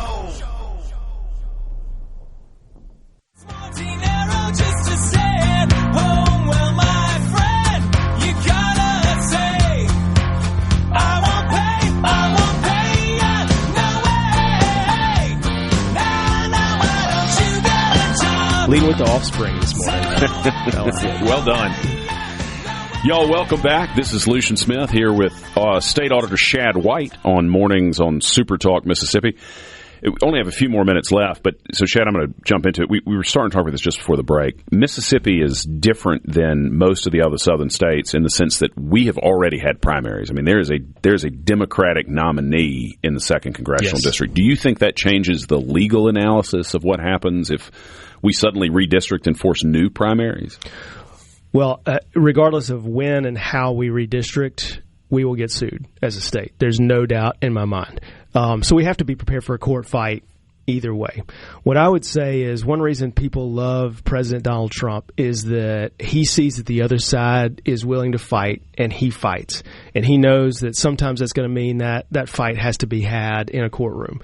So I think this is a fight worth having, even if we get sued and in the lawsuit the other side says, well, you've already had your primary and now you're trying to change the rules. I think we ought to fight it out because the future of the country is important. And because keeping Hakeem Jeffries out of the speaker's chair is important. So I'm in the camp where I say we should just hash it out. We should just fight for this. At the very least, though, if somebody says, well, you know what, we just don't need to do it now, at least come out and say that we need to redraw the lines. At least come out and say we need to redraw the lines at some point very soon. And what I see among a lot of our Mississippi politicians is you can't even get that out of them. They say these vague things on social media about how Benny Thompson needs to not be elected anymore. Well, yeah, sure. But he's going to keep getting reelected in the 2nd Congressional District. Everybody needs to be singing from the same hymnal that says that we need to redistrict Mississippi. We need to redraw these lines. And if we did that and had a little bit of courage, everybody had a little bit more courage, didn't worry about what names they were going to be called, didn't worry about mean articles in the newspaper, and just did the right thing, the common sense thing, this would be more likely to happen. So one of the hesitations, I assume, and one of the criticisms I know is that Mississippi, we have a very large black voting age population. We also have, I think, an objectively terrible history on race if you go back. And so I do think there is a little bit of hesitation that we're going to take the one district that consistently elects African Americans and potentially get rid of it to elect 4 white people. I mean, that has to be some of the concern that people have about changing this. I mean, how do you feel about the racial piece of this? Well, I think that the way this conversation is being had is not the right way to think about it, because, one of the great things about this ruling that came down was that we stopped saying to ourselves, well, only black folks can represent black people and only white folks can represent white people. That's sort of the way that the courts forced us to think and to talk before this new ruling. And I just don't think that's right. I don't think all black people think the same way. I don't think all white people think the same way. So I just disagree with this idea that we had to have majority-minority districts in order to represent that minority. I also think that what you will see is you will probably see some black conservatives step up and run, and those folks will be highly electable in some of the new districts that we draw, or maybe one of the new districts that we draw, which I think is going to be a good thing. So I reject this whole idea that this is about race. It's not really about race for the other side. It's about political power. That's why they're fighting to keep a white Democrat in Congress in Tennessee named Steve Cohen in a majority black district. It's not about getting black representatives to Washington, D.C. It's about political power for the Democrat Party. And that is something that we have to be willing to push back on. We have to fight on that. Well, I think you're absolutely right. I think the Memphis district is a perfect example of that. But I do think in Mississippi, you can you understand, though, at least the concern of sort of rank and file black voters who feel like this is a predominantly white group of people taking their representation away in Congress? No, I think when I go into the Delta, I talk to white folks and black folks, and people are not happy with Benny Thompson, white folks or black folks. And the reason is kind of obvious. The Delta has struggled for a long, long time. So if you want to help lift up the Delta, I think we need new representation in that area, that geographic area. Mississippi, sadly, still has 1 out of every 5 of its residents under the poverty line. 1 out of every 5 Mississippians is in poverty. And unfortunately, a lot of those folks live in the Delta. Those folks are struggling, and they deserve better political representation, and we need to be able to be willing to fight to give it to them. So we're almost out of time, Shad, but you are is this your second full term? Second full term, right. A bunch of people have announced for state auditor, which I assume means they assume you're not running for state auditor. In the 30 seconds or so we've got, you want to tell us what your future plans are? I'm not running for state auditor in 2027. I'm not going to be a candidate for state auditor. But look at the time. It's just we're running short. Look, I'll say this. I'm going to make an announcement at some point later this year. I do have military duty. I'm getting called up for military duty soon, and so I'm not going to make an announcement before I get called up, and I'm not going to make an announcement from wherever I'm going. But I'll tell you all about it when I come back, and probably make an announcement right after that. That sounds great. Y'all, this has been Shad White, our state auditor, with us. We'll look forward to some more conversations with him in the future. Thank you, Shad. Yep. You stick with us. We'll have more coming up. Coming up next is Fox News, followed by SuperTalk Mississippi News.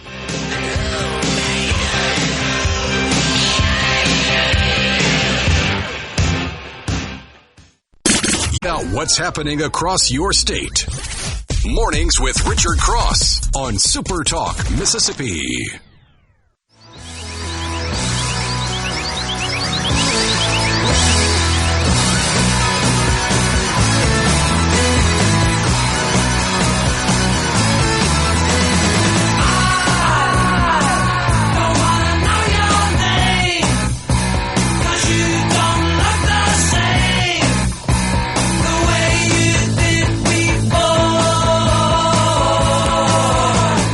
Welcome back and good morning here in the 8 o'clock hour of mornings on SuperTalk Mississippi. This is Lucien in for Richard here on Monday, May 11th. Great conversation with our state auditor there, especially about redistricting. It's going to be really, really interesting to watch, and we'll talk a little bit more about redistricting in the next segment. And also, we've got JT Mitchell coming up in the 7:37 block to talk a little bit about what's going on in the news, and I'm sure we'll talk about it more. If you've got thoughts, hit us up at the C Spire text line, 601-879-4395. Mornings with Richard Cross is presented by Community Bank, rooted in our community, communitybank.net. At Community Bank, we're here for every part of your financial journey. Looking to manage your personal finances? Our banking services make it simple, secure, and tailored to you. Ready to grow your business? We offer expert guidance and custom solutions to help your business thrive. Dreaming of a new home? Our mortgage specialists are here to make the process seamless. All designed with you in mind. We're more than just a bank. We're your partner for life's biggest moments. Community Bank, rooted in our community, member FDIC, equal housing lender. Well, did y'all have a good Mother's Day, Lance? Oh, of course. All-you-can-eat catfish at Jerry's. Ooh, is that what y'all did? Yeah, that's the way to roll right there. That's a good way to do it. Man, that's a very good way to do it. It was one of those, we were thinking about doing it last week. Didn't know how the weekend's activities this weekend would kind of lay out with the nephew in baseball and the niece in soccer. And I want to say congratulations to my niece. I think she's made a one of these type of all-star type of things at like ninth grade, playing up. So very proud of her. They've had a wonderful soccer season, and so didn't know, but yeah. So we kind of decided let's wait and see, and it worked out where this weekend was the wide open one to get over and eat some catfish. So we ate our weight. Nothing wrong with a bunch of catfish. Yeah, ate our weight in catfish and French fries, hush puppies, and coleslaw, and then laid low. That's what you ought to do. It's a Sunday. It's Mother's Day. So long as Mama's happy, that's all that matters. Well, when you get a little shaky, at least I do after eating my weight in catfish. So it took a couple hours to be able to get my legs back under me, and the shakes go away of being full. Take a nap. It was wonderful though. So how was yours? It was good. We we went to church. We a lot of times will go to brunch somewhere out afterwards, but Mother's Day is such a tough time to go out because so many people are going out to brunch that it's just it just seems like a lot. So we cooked at home. I had sent the kids on early to Sunday school and stayed back and sort of got some stuff ready, and we did eggs and bacon, some cheese grits. Cook a mean cheese grit. They're I wouldn't say they're the healthiest thing I cook. They got a lot of calcium in them from the heavy cream and the butter and whatnot, but they're mighty tasty. And we did some biscuits and some fruit, and then had some stuff for folks to munch on, because by the time we got home, nothing was really cooked other than some things for people to munch on while that got cooked. And so it was a good Mother's Day. Sounds like real grits too. It's not like the al dente, Oh yeah, no, these were real grits. The only problem was I couldn't find, and y'all, if you want to let us know how you celebrated Mother's Day or what you cooked, send us a text at 601-879-4395. Love to share it with everybody and sort of continue celebrating mothers and food here on mornings.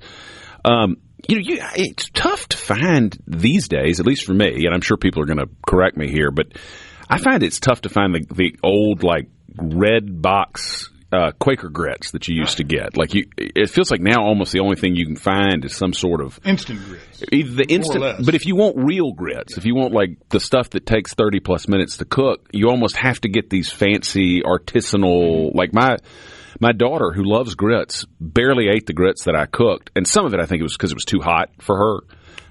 But some of it is I think they were grain. They weren't the sort of hyper processed real grits that I grew up with. These were the sort of, you could see different sized kernels, and it was a little more artisanal than what I like porridge.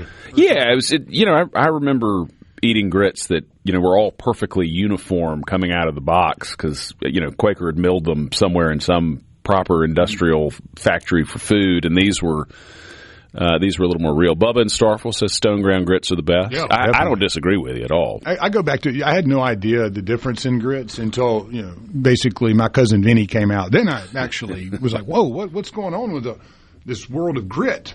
And so I learned a good bit about grits. And if you want the good stuff, you gotta be patient with a grit. And you can't. Yeah, that's the thing. Like instant grits.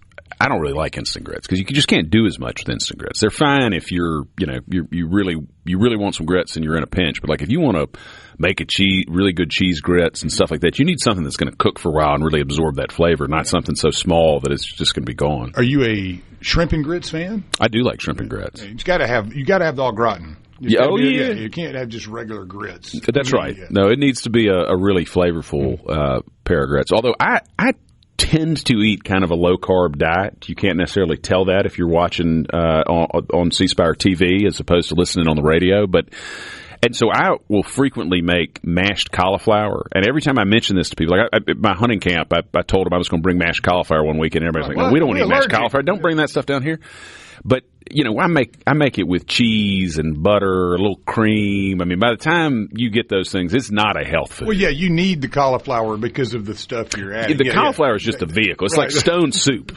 It's mostly cheese and cream and butter that's in there. I actually like cauliflower in place of potatoes at times. Agree. I would rather eat my cauliflower mash than I would good mashed potatoes. Mm-hmm. And not just because I'm used to it. I just think I like the flavor more. Not that good mashed potatoes aren't great.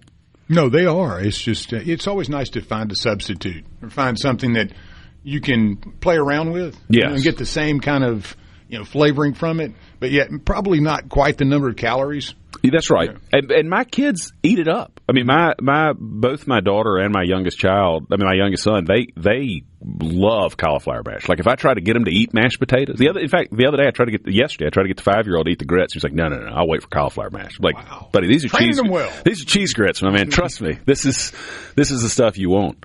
How's our sports guru, Mr. Liam, doing? He's doing well. I know he's getting ready to get out of school. So what's the boy thinking for the summer? He's going to do some swim team. He's going to go to summer camp, which he absolutely loves. They've got a big summer plan. They just finished the lower school, so it's going quickly. He's done with 4th grade. Wow, tough to believe. It just flies by. In May, it feels like back. I guess it was June. It seemed like more when we were getting done back in the 90s. I don't know. Maybe they've shifted it around a little bit over time. It's much earlier. I think for the high school, there's another week of tests and whatnot, but for the lower school where he goes, it's this is their final week, so they're all getting ready. Well, and most families like y'all have a trip or something you do in the summer. Is there anything you have circled? Any beach trips, mountain trips? Anything? We're still working on it. There'll be we will do something. Next week's always tough because everybody leaves, so there's nothing really there's nothing going on around here. But we don't currently have any plans for next week, so we're going to get to planning some stuff. There'll be a lot of kids. There'll be 3 kids looking for some entertainment next week. Well, and if State has an opportunity to not play Texas again, like I said, and you got Auburn under the belt. If they host a regional, are you planning on spending some time in? We will be in Starkville for that regional. I hope that we host a regional both because I'm a Mississippi State fan and just purely selfishly. I hope we host a regional because the spring is so busy with kids stuff. Yeah. I used to go to try to get up there for every home baseball weekend, but it's just impossible because there's soccer or there's baseball or there's softball. There's just always, like you were talking about, trying to plan Mother's Day. There's always something that the kids are doing, and that phase passes so quickly. You don't want to miss it. No, well, my sister and family were in Paducah, Kentucky for soccer this weekend. So I had to kind of coordinate with her and say, hey, we got catfish on. Oh, I'm in Kentucky, and so everybody's moving and shaking right now. And but swim team, that ought to be awesome. Yeah, keep that young boy in good shape. It's a good way to exercise. Fun way to get out there. I'm probably, if State does host, I'm probably going to try to hit the Sunday up there. It's been a few years since I've been able to get to a baseball game in the Pack Park. I had a blast. Oxford's a little far for a day and back for me. But I've really been wanting to get up there now that you've got O'Connor, and the crowds look amazing. And I've always loved the food. Oh, you cannot beat the food in the left field lounge. Man, when I'd be doing my polls, I remember my senior year, I'd pitched a big game the night before, and I'd lost, I think, 3-2 to Jeremy Jackson, lefty. Just absolutely got into a battle the next day running polls and everything. And I probably got 2 polls in during my allotted time because all the fans were giving me chicken and ribs and this and talking there. Oh man, what a great game last night! What a great group of fans they are. It's a great environment, great group of fans, and good place. And I'm with you. I hope there's a regional up there. Y'all stick with us. This is Lucien here with Lance on Mornings on SuperTalk Mississippi. We got more coming up after this.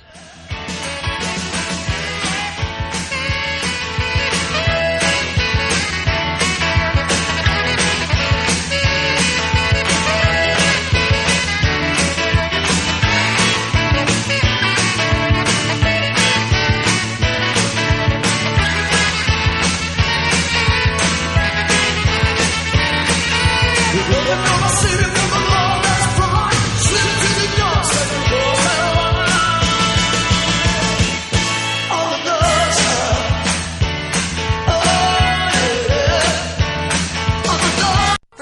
glass.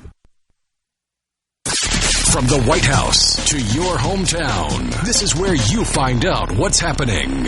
Mornings with Richard Cross on SuperTalk, Mississippi.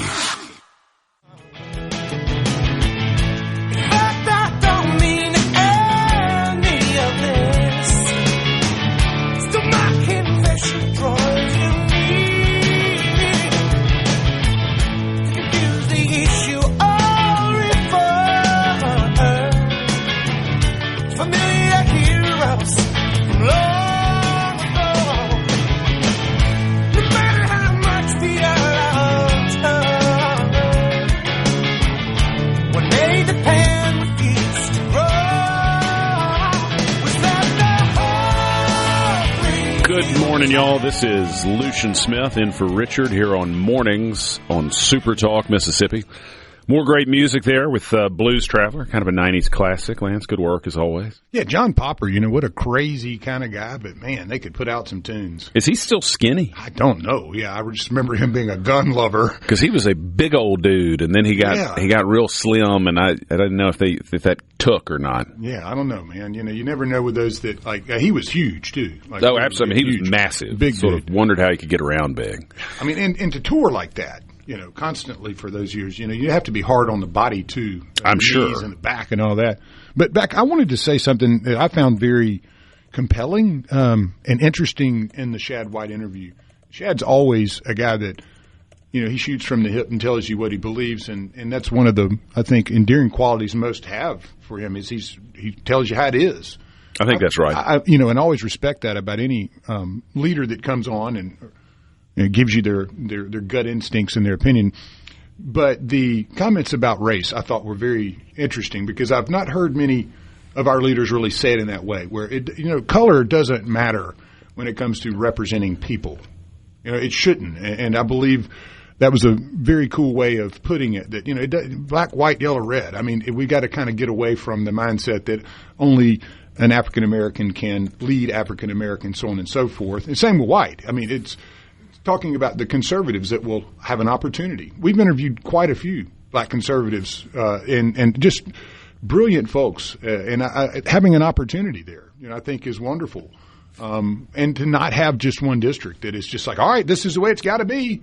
That I've just found that a very good conversation. That was a great interview. What was your gut feeling on that? Yeah, I think he did a very good job. He's certainly been very public about his views on redistricting and how this is an opportunity. I mean, I do think I understand why when you have the history we have in Mississippi, and it's not a recent history, but it is history, and there are people who are alive who remember it, or who at the very least have parents who were very much in the middle of it. I understand why African Americans in this state have some real reticence about the Republican Party coming in and changing districts, but I agree with him. And what I hope we will do is if we redistrict, if we come in and end up with 4 safe Republican districts, the single best thing we could do, both in terms of politics, but also I think to address the legitimate concerns that a big part of the state's population has, we should go into one of the districts at least and identify really sharp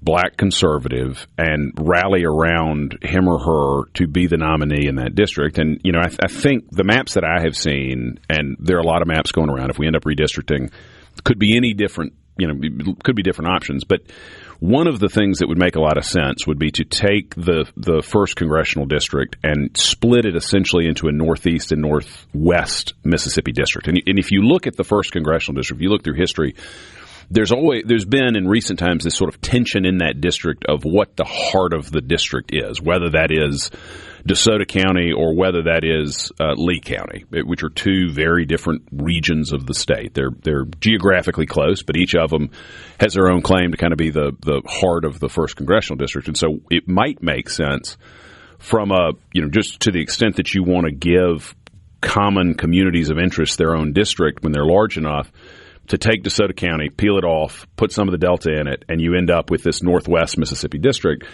And if I were still running the state Republican Party, what I would be recommending to the governor and to other statewide elected officials is let's go up there. You got Rodney Hall. Maybe there's somebody else, but Rodney I think is a great example. African-American conservative, veteran, has worked on Capitol Hill for Congressman Kelly. I mean, he's a very sharp, good conservative. We should all go lay hands on Rodney or somebody like him and make sure that's the person who takes one of these seats, because I think it directly addresses this racial issue without compromising on the substance of trying to get more conservatives in Congress to represent us. And I also think, Shad referenced Tennessee, and that to me is a perfect example of what the Voting Rights Act now is really about for Democrats. And to be clear, I'm talking about Democrats who run campaigns, Democrats who run the parties. I'm not talking necessarily about rank and file Democrats, but the majority minority district in Memphis is represented by a white guy. The Republican nominee in that district is an African American. So Tennessee is redistricting to ensure that the African American wins that district, and we're being told that's racist. I mean, that just shows you what a world of bizarro we're in, where if you don't elect the white guy, you're somehow a racist. Well, and let's kind of trampoline over to Virginia before we get into the SuperTalk Mississippi news with JT. You and I were kind of just visiting for a brief moment in the break about the Virginia redistricting. Oh, absolutely. I mean, what a mess. And I mean, tell the listener what's going on there. I mean, Virginia is extraordinary because the state of Virginia redistricted their maps so that even though before they had a relatively even split of Republicans and Democrats in Congress, which makes a lot of sense because that's about the way they vote in the presidential elections, and that's the best proxy just to start for what the congressional districts probably ought to be if they're fairly drawn. That you ought to have about the same representatives in Congress that you do for that you do in the presidential vote, because that's a rough proxy for what people want their congressman to be, and that's about where Virginia was.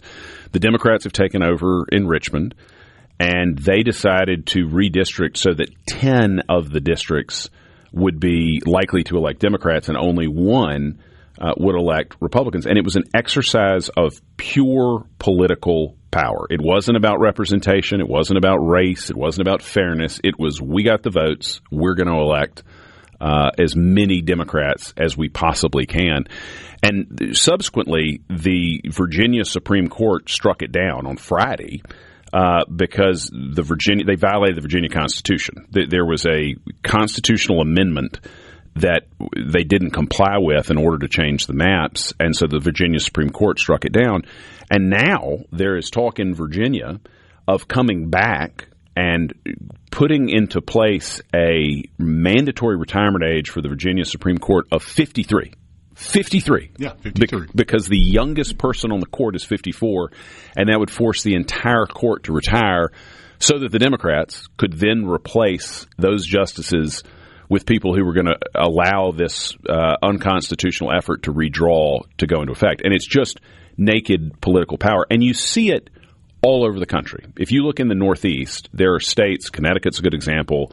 Connecticut votes, say, 55-45 Republican in presidential elections. They got 0 Republican congressmen. Illinois has 3 Republican congressmen out of, I believe, 17. Similarly, has about 40-some-odd% of people who live in Illinois vote for Republicans in Congress. Excuse me, for Republicans in the presidential election, but are not. But you don't have a comparable representation in the House. I mean, this is something that happens all over the country. Now, you could have an argument. I mean, I think there are very legitimate arguments that you ought to draw districts differently so that it's not an exercise in raw political power, and there's some states that do it differently. You can have independent commissions that try to do it. You can look at other models of how you do it.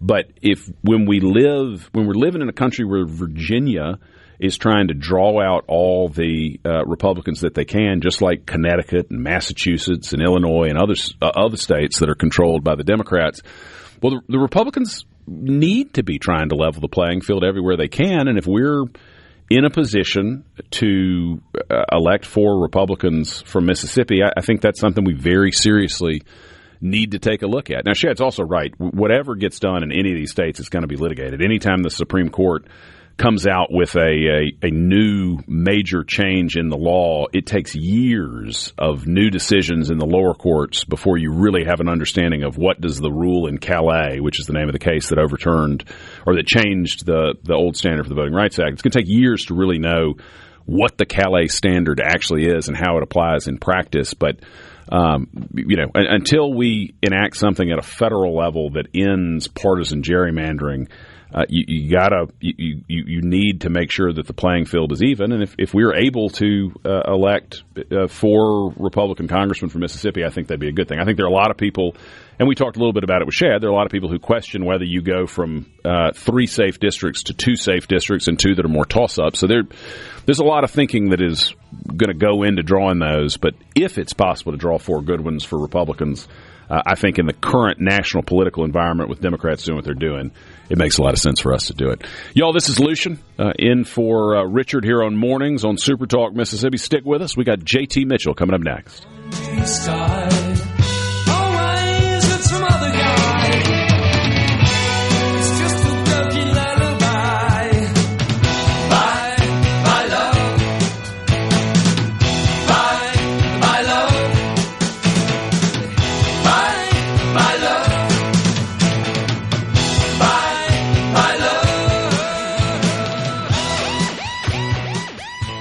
From the sea.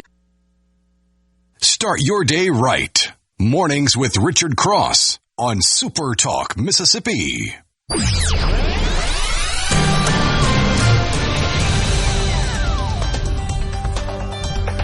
You know you're big time when you've got your own special music when you appear, JT. I don't know anybody else who gets special bumper music when they come on. Well, that music, Lucien, was alive before I got here and will be alive probably well after.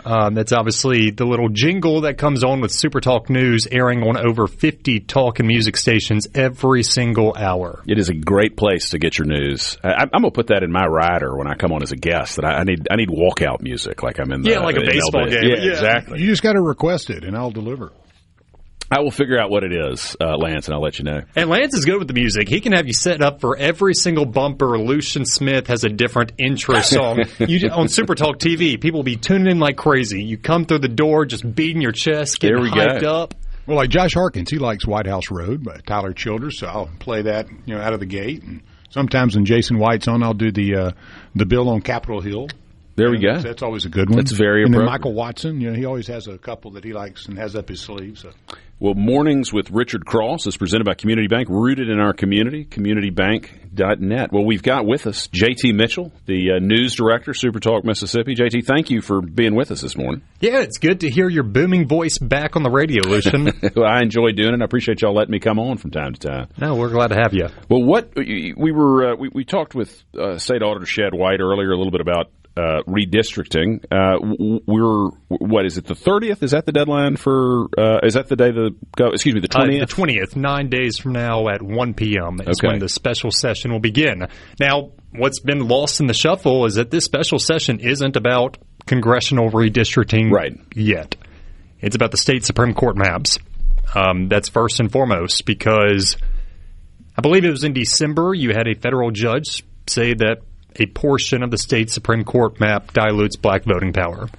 Now, with the most recent SCOTUS decision, from what I understand and the lawmakers I've spoken to, there's 2 ways they can go about it. With this SCOTUS decision, they can leave the Supreme Court map the same if they want. Right. Or they can change it up, and in essence, they can make it more favorable for conservative-leaning justices. What are you hearing? I mean, do you get a sense that there's an appetite to come in and do big things either to the Supreme Court districts or to add congressional districts? Nobody's really talking about the Supreme Court map. Yeah, that's right. I'm going to be honest with you. Yes, lawmakers are talking about it amongst themselves, but, from a reporter's perspective, every lawmaker at this point is expecting a you or me to ask about congressional. Right. Because that's the national storyline. I mean, this was a landmark decision for better or for worse, whoever you ask. But you were seeing southern states. You were talking about Virginia. We've seen Tennessee. Alabama and Louisiana, lots of southern states are debating on using this decision to go ahead and create some new maps that would be more favorable to the people who wear red. And there's pressure. Richard and I talked about it last week. You are absolutely out of your mind if you don't think the White House is already pressuring or going to be pressuring Mississippi to do something similar. You have to think, both because the president wants to continue to control Congress, but I have to think with Benny Thompson having chaired the January 6th Commission, the president probably has a particular burr in his saddle to get rid of Congressman Thompson. And we've seen President Trump in interviews express that dislike for Congressman Thompson and vice versa. They've never made it a secret that they don't like each other, and so there's got to be pressure coming from D.C. But you and Auditor White, great conversation, by the way. You guys touched on this a little bit. Primaries have happened. Yeah, that's one thing that's different here. You're going to have to invalidate, at least from what I understand and the people I've spoken to. Louisiana, obviously, they got this deal done. They probably have more of a right than anybody to redraw because they did it. They took it to the high court.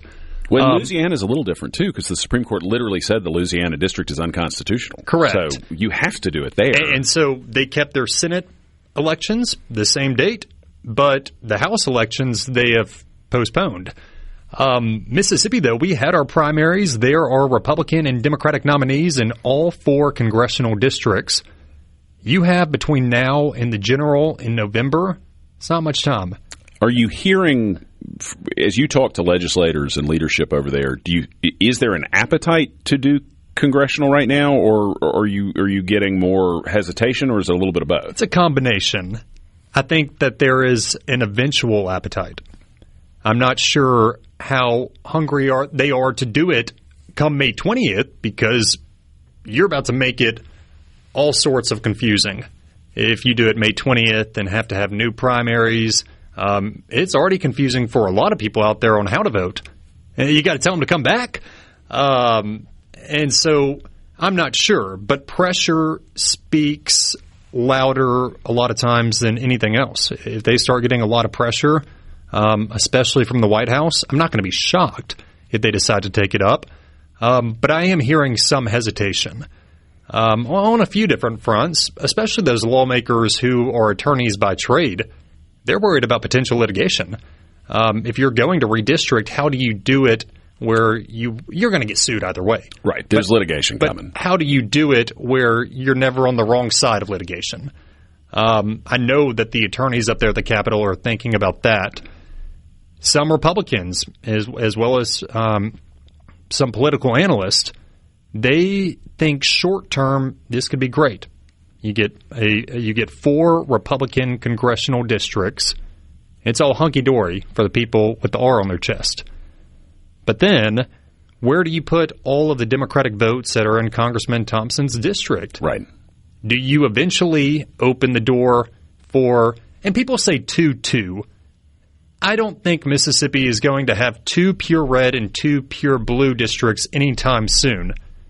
Now, could you have a situation where you have 2 red and 2 purple districts?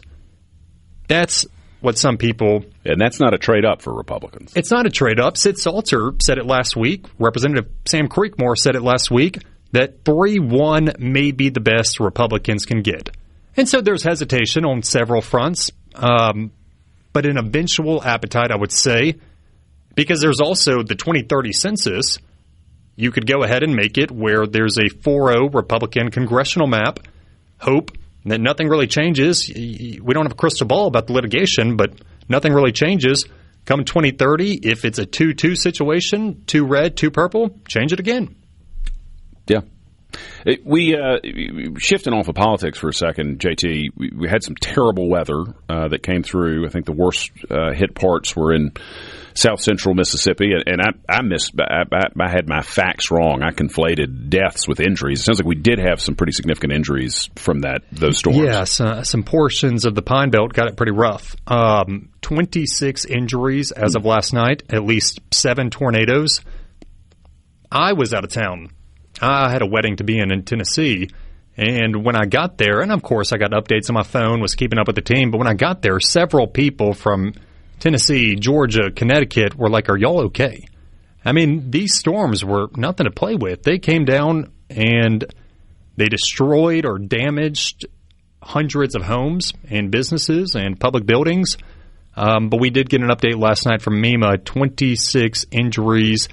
22 of the injuries were in Lincoln County, 3 in Lamar County, 1 in Franklin County. No deaths. That is good. But I don't know the status of these injuries yet. The Department of Health should be traveling to the impacted areas today to help assess the status of those injured. So we'll get more of that word out to you listening at supertalk.fm. These storms, Lucien, every time a natural disaster happens, frankly, it sucks for the people who are victims. If there is ever a silver lining, Mississippi is very good at rallying to rebuild and help their neighbors out. I've seen a lot of positive stories out there. Obviously, the Cajun Navy, Billy Graham, and some local nonprofits are helping. People have really stepped up, it seems like. They have. And there's been some not cool stories, but some feature stories out there. The Weather Channel did one last night about a closet saved a father and his daughter. Thank God they got in the closet. And that's a PSA to anybody out there. If you hear the weather alerts go off on our stations or anywhere else, get in the closet to be safe. Get in your safe room because it saved their lives.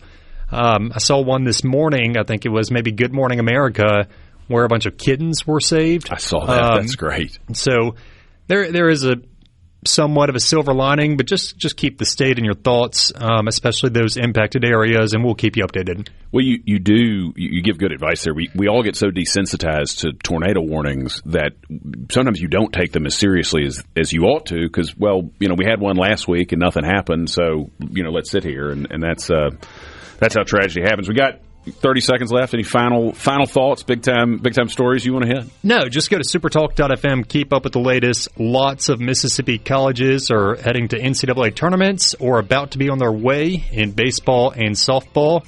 Sunday Night Football for the NFL is right around the corner. Announced this morning, Jackson Dart and Dak Prescott will play Week 1. Ooh, that is appointment viewing right there. Y'all, we've had JT Mitchell, news director, SuperTalk News. Stick with us. We got more coming up after this.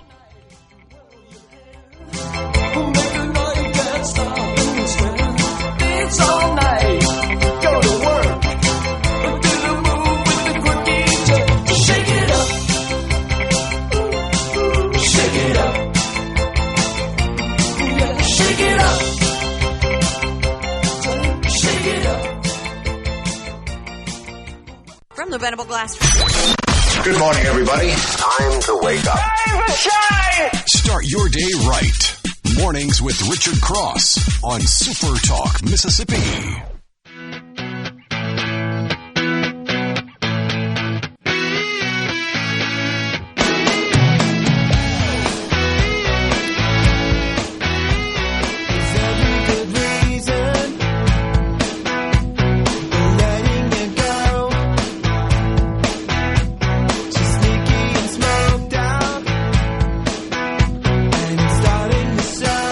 Welcome back, everybody. This is Lucien Smith in for Richard here on Mornings on Super Talk, Mississippi. Lance continuing to just dominate with the Gen X music hits here. That's what I do, baby. I'm telling you, it's good stuff always. Appreciate it. Sometimes you hate to come in over the bumper because the music's so good. Well, that's the thing. We have 1 minute ins and outs, so you kind of have to find the good spot, the sweet spot, and each host has their own little when they come in and when they go out. So yeah, it's always nice to get some good tunes on a Monday to get you rolling, though. That's exactly right. Well, you need that. You've seen the Dow has been toying with the 50,000 mark for about a week now. I'm sure that's something a lot of folks have been paying attention to. I'm sure. Little off this morning as far as futures go. It looks like the 51.34 range, but up 49.660 is where we I think finished the week and.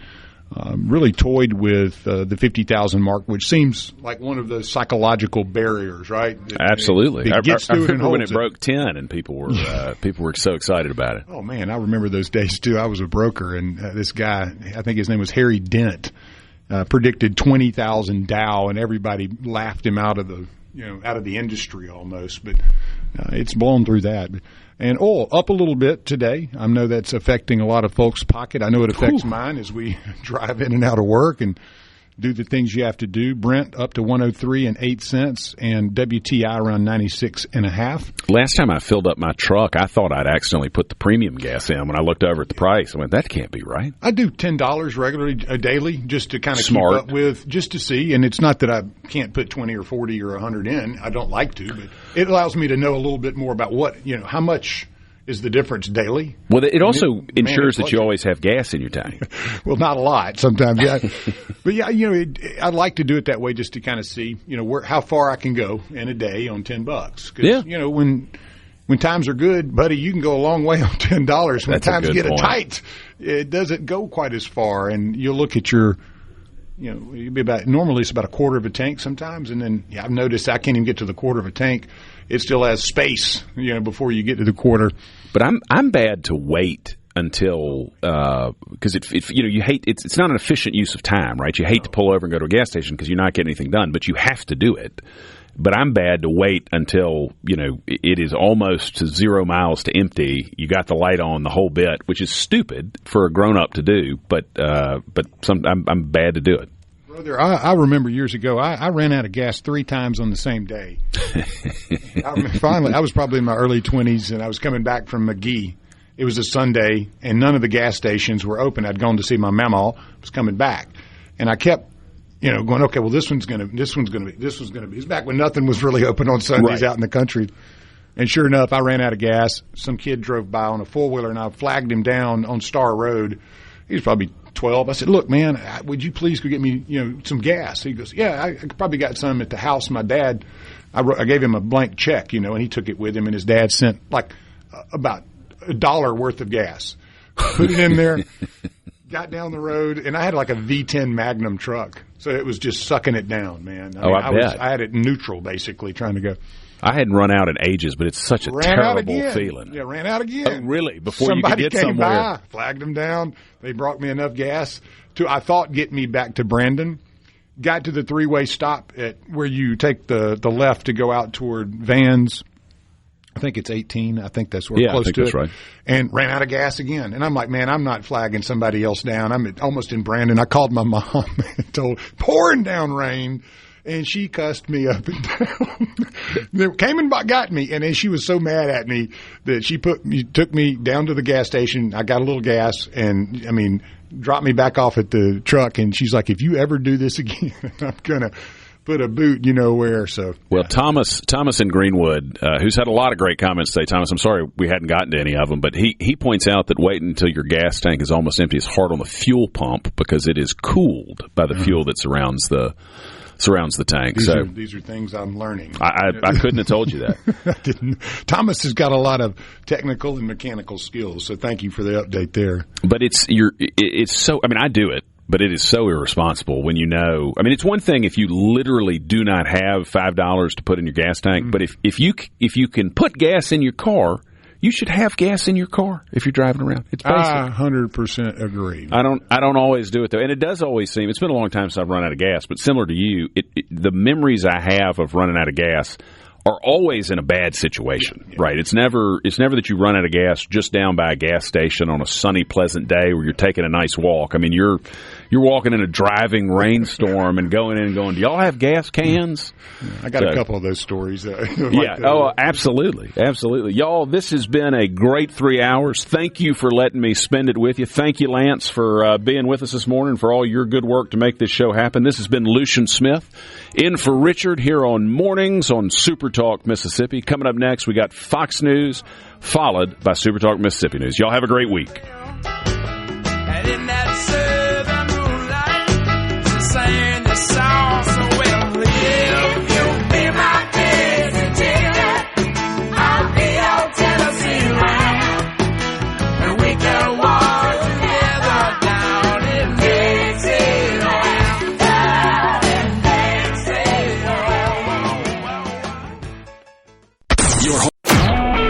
A SuperTalk Mississippi media production.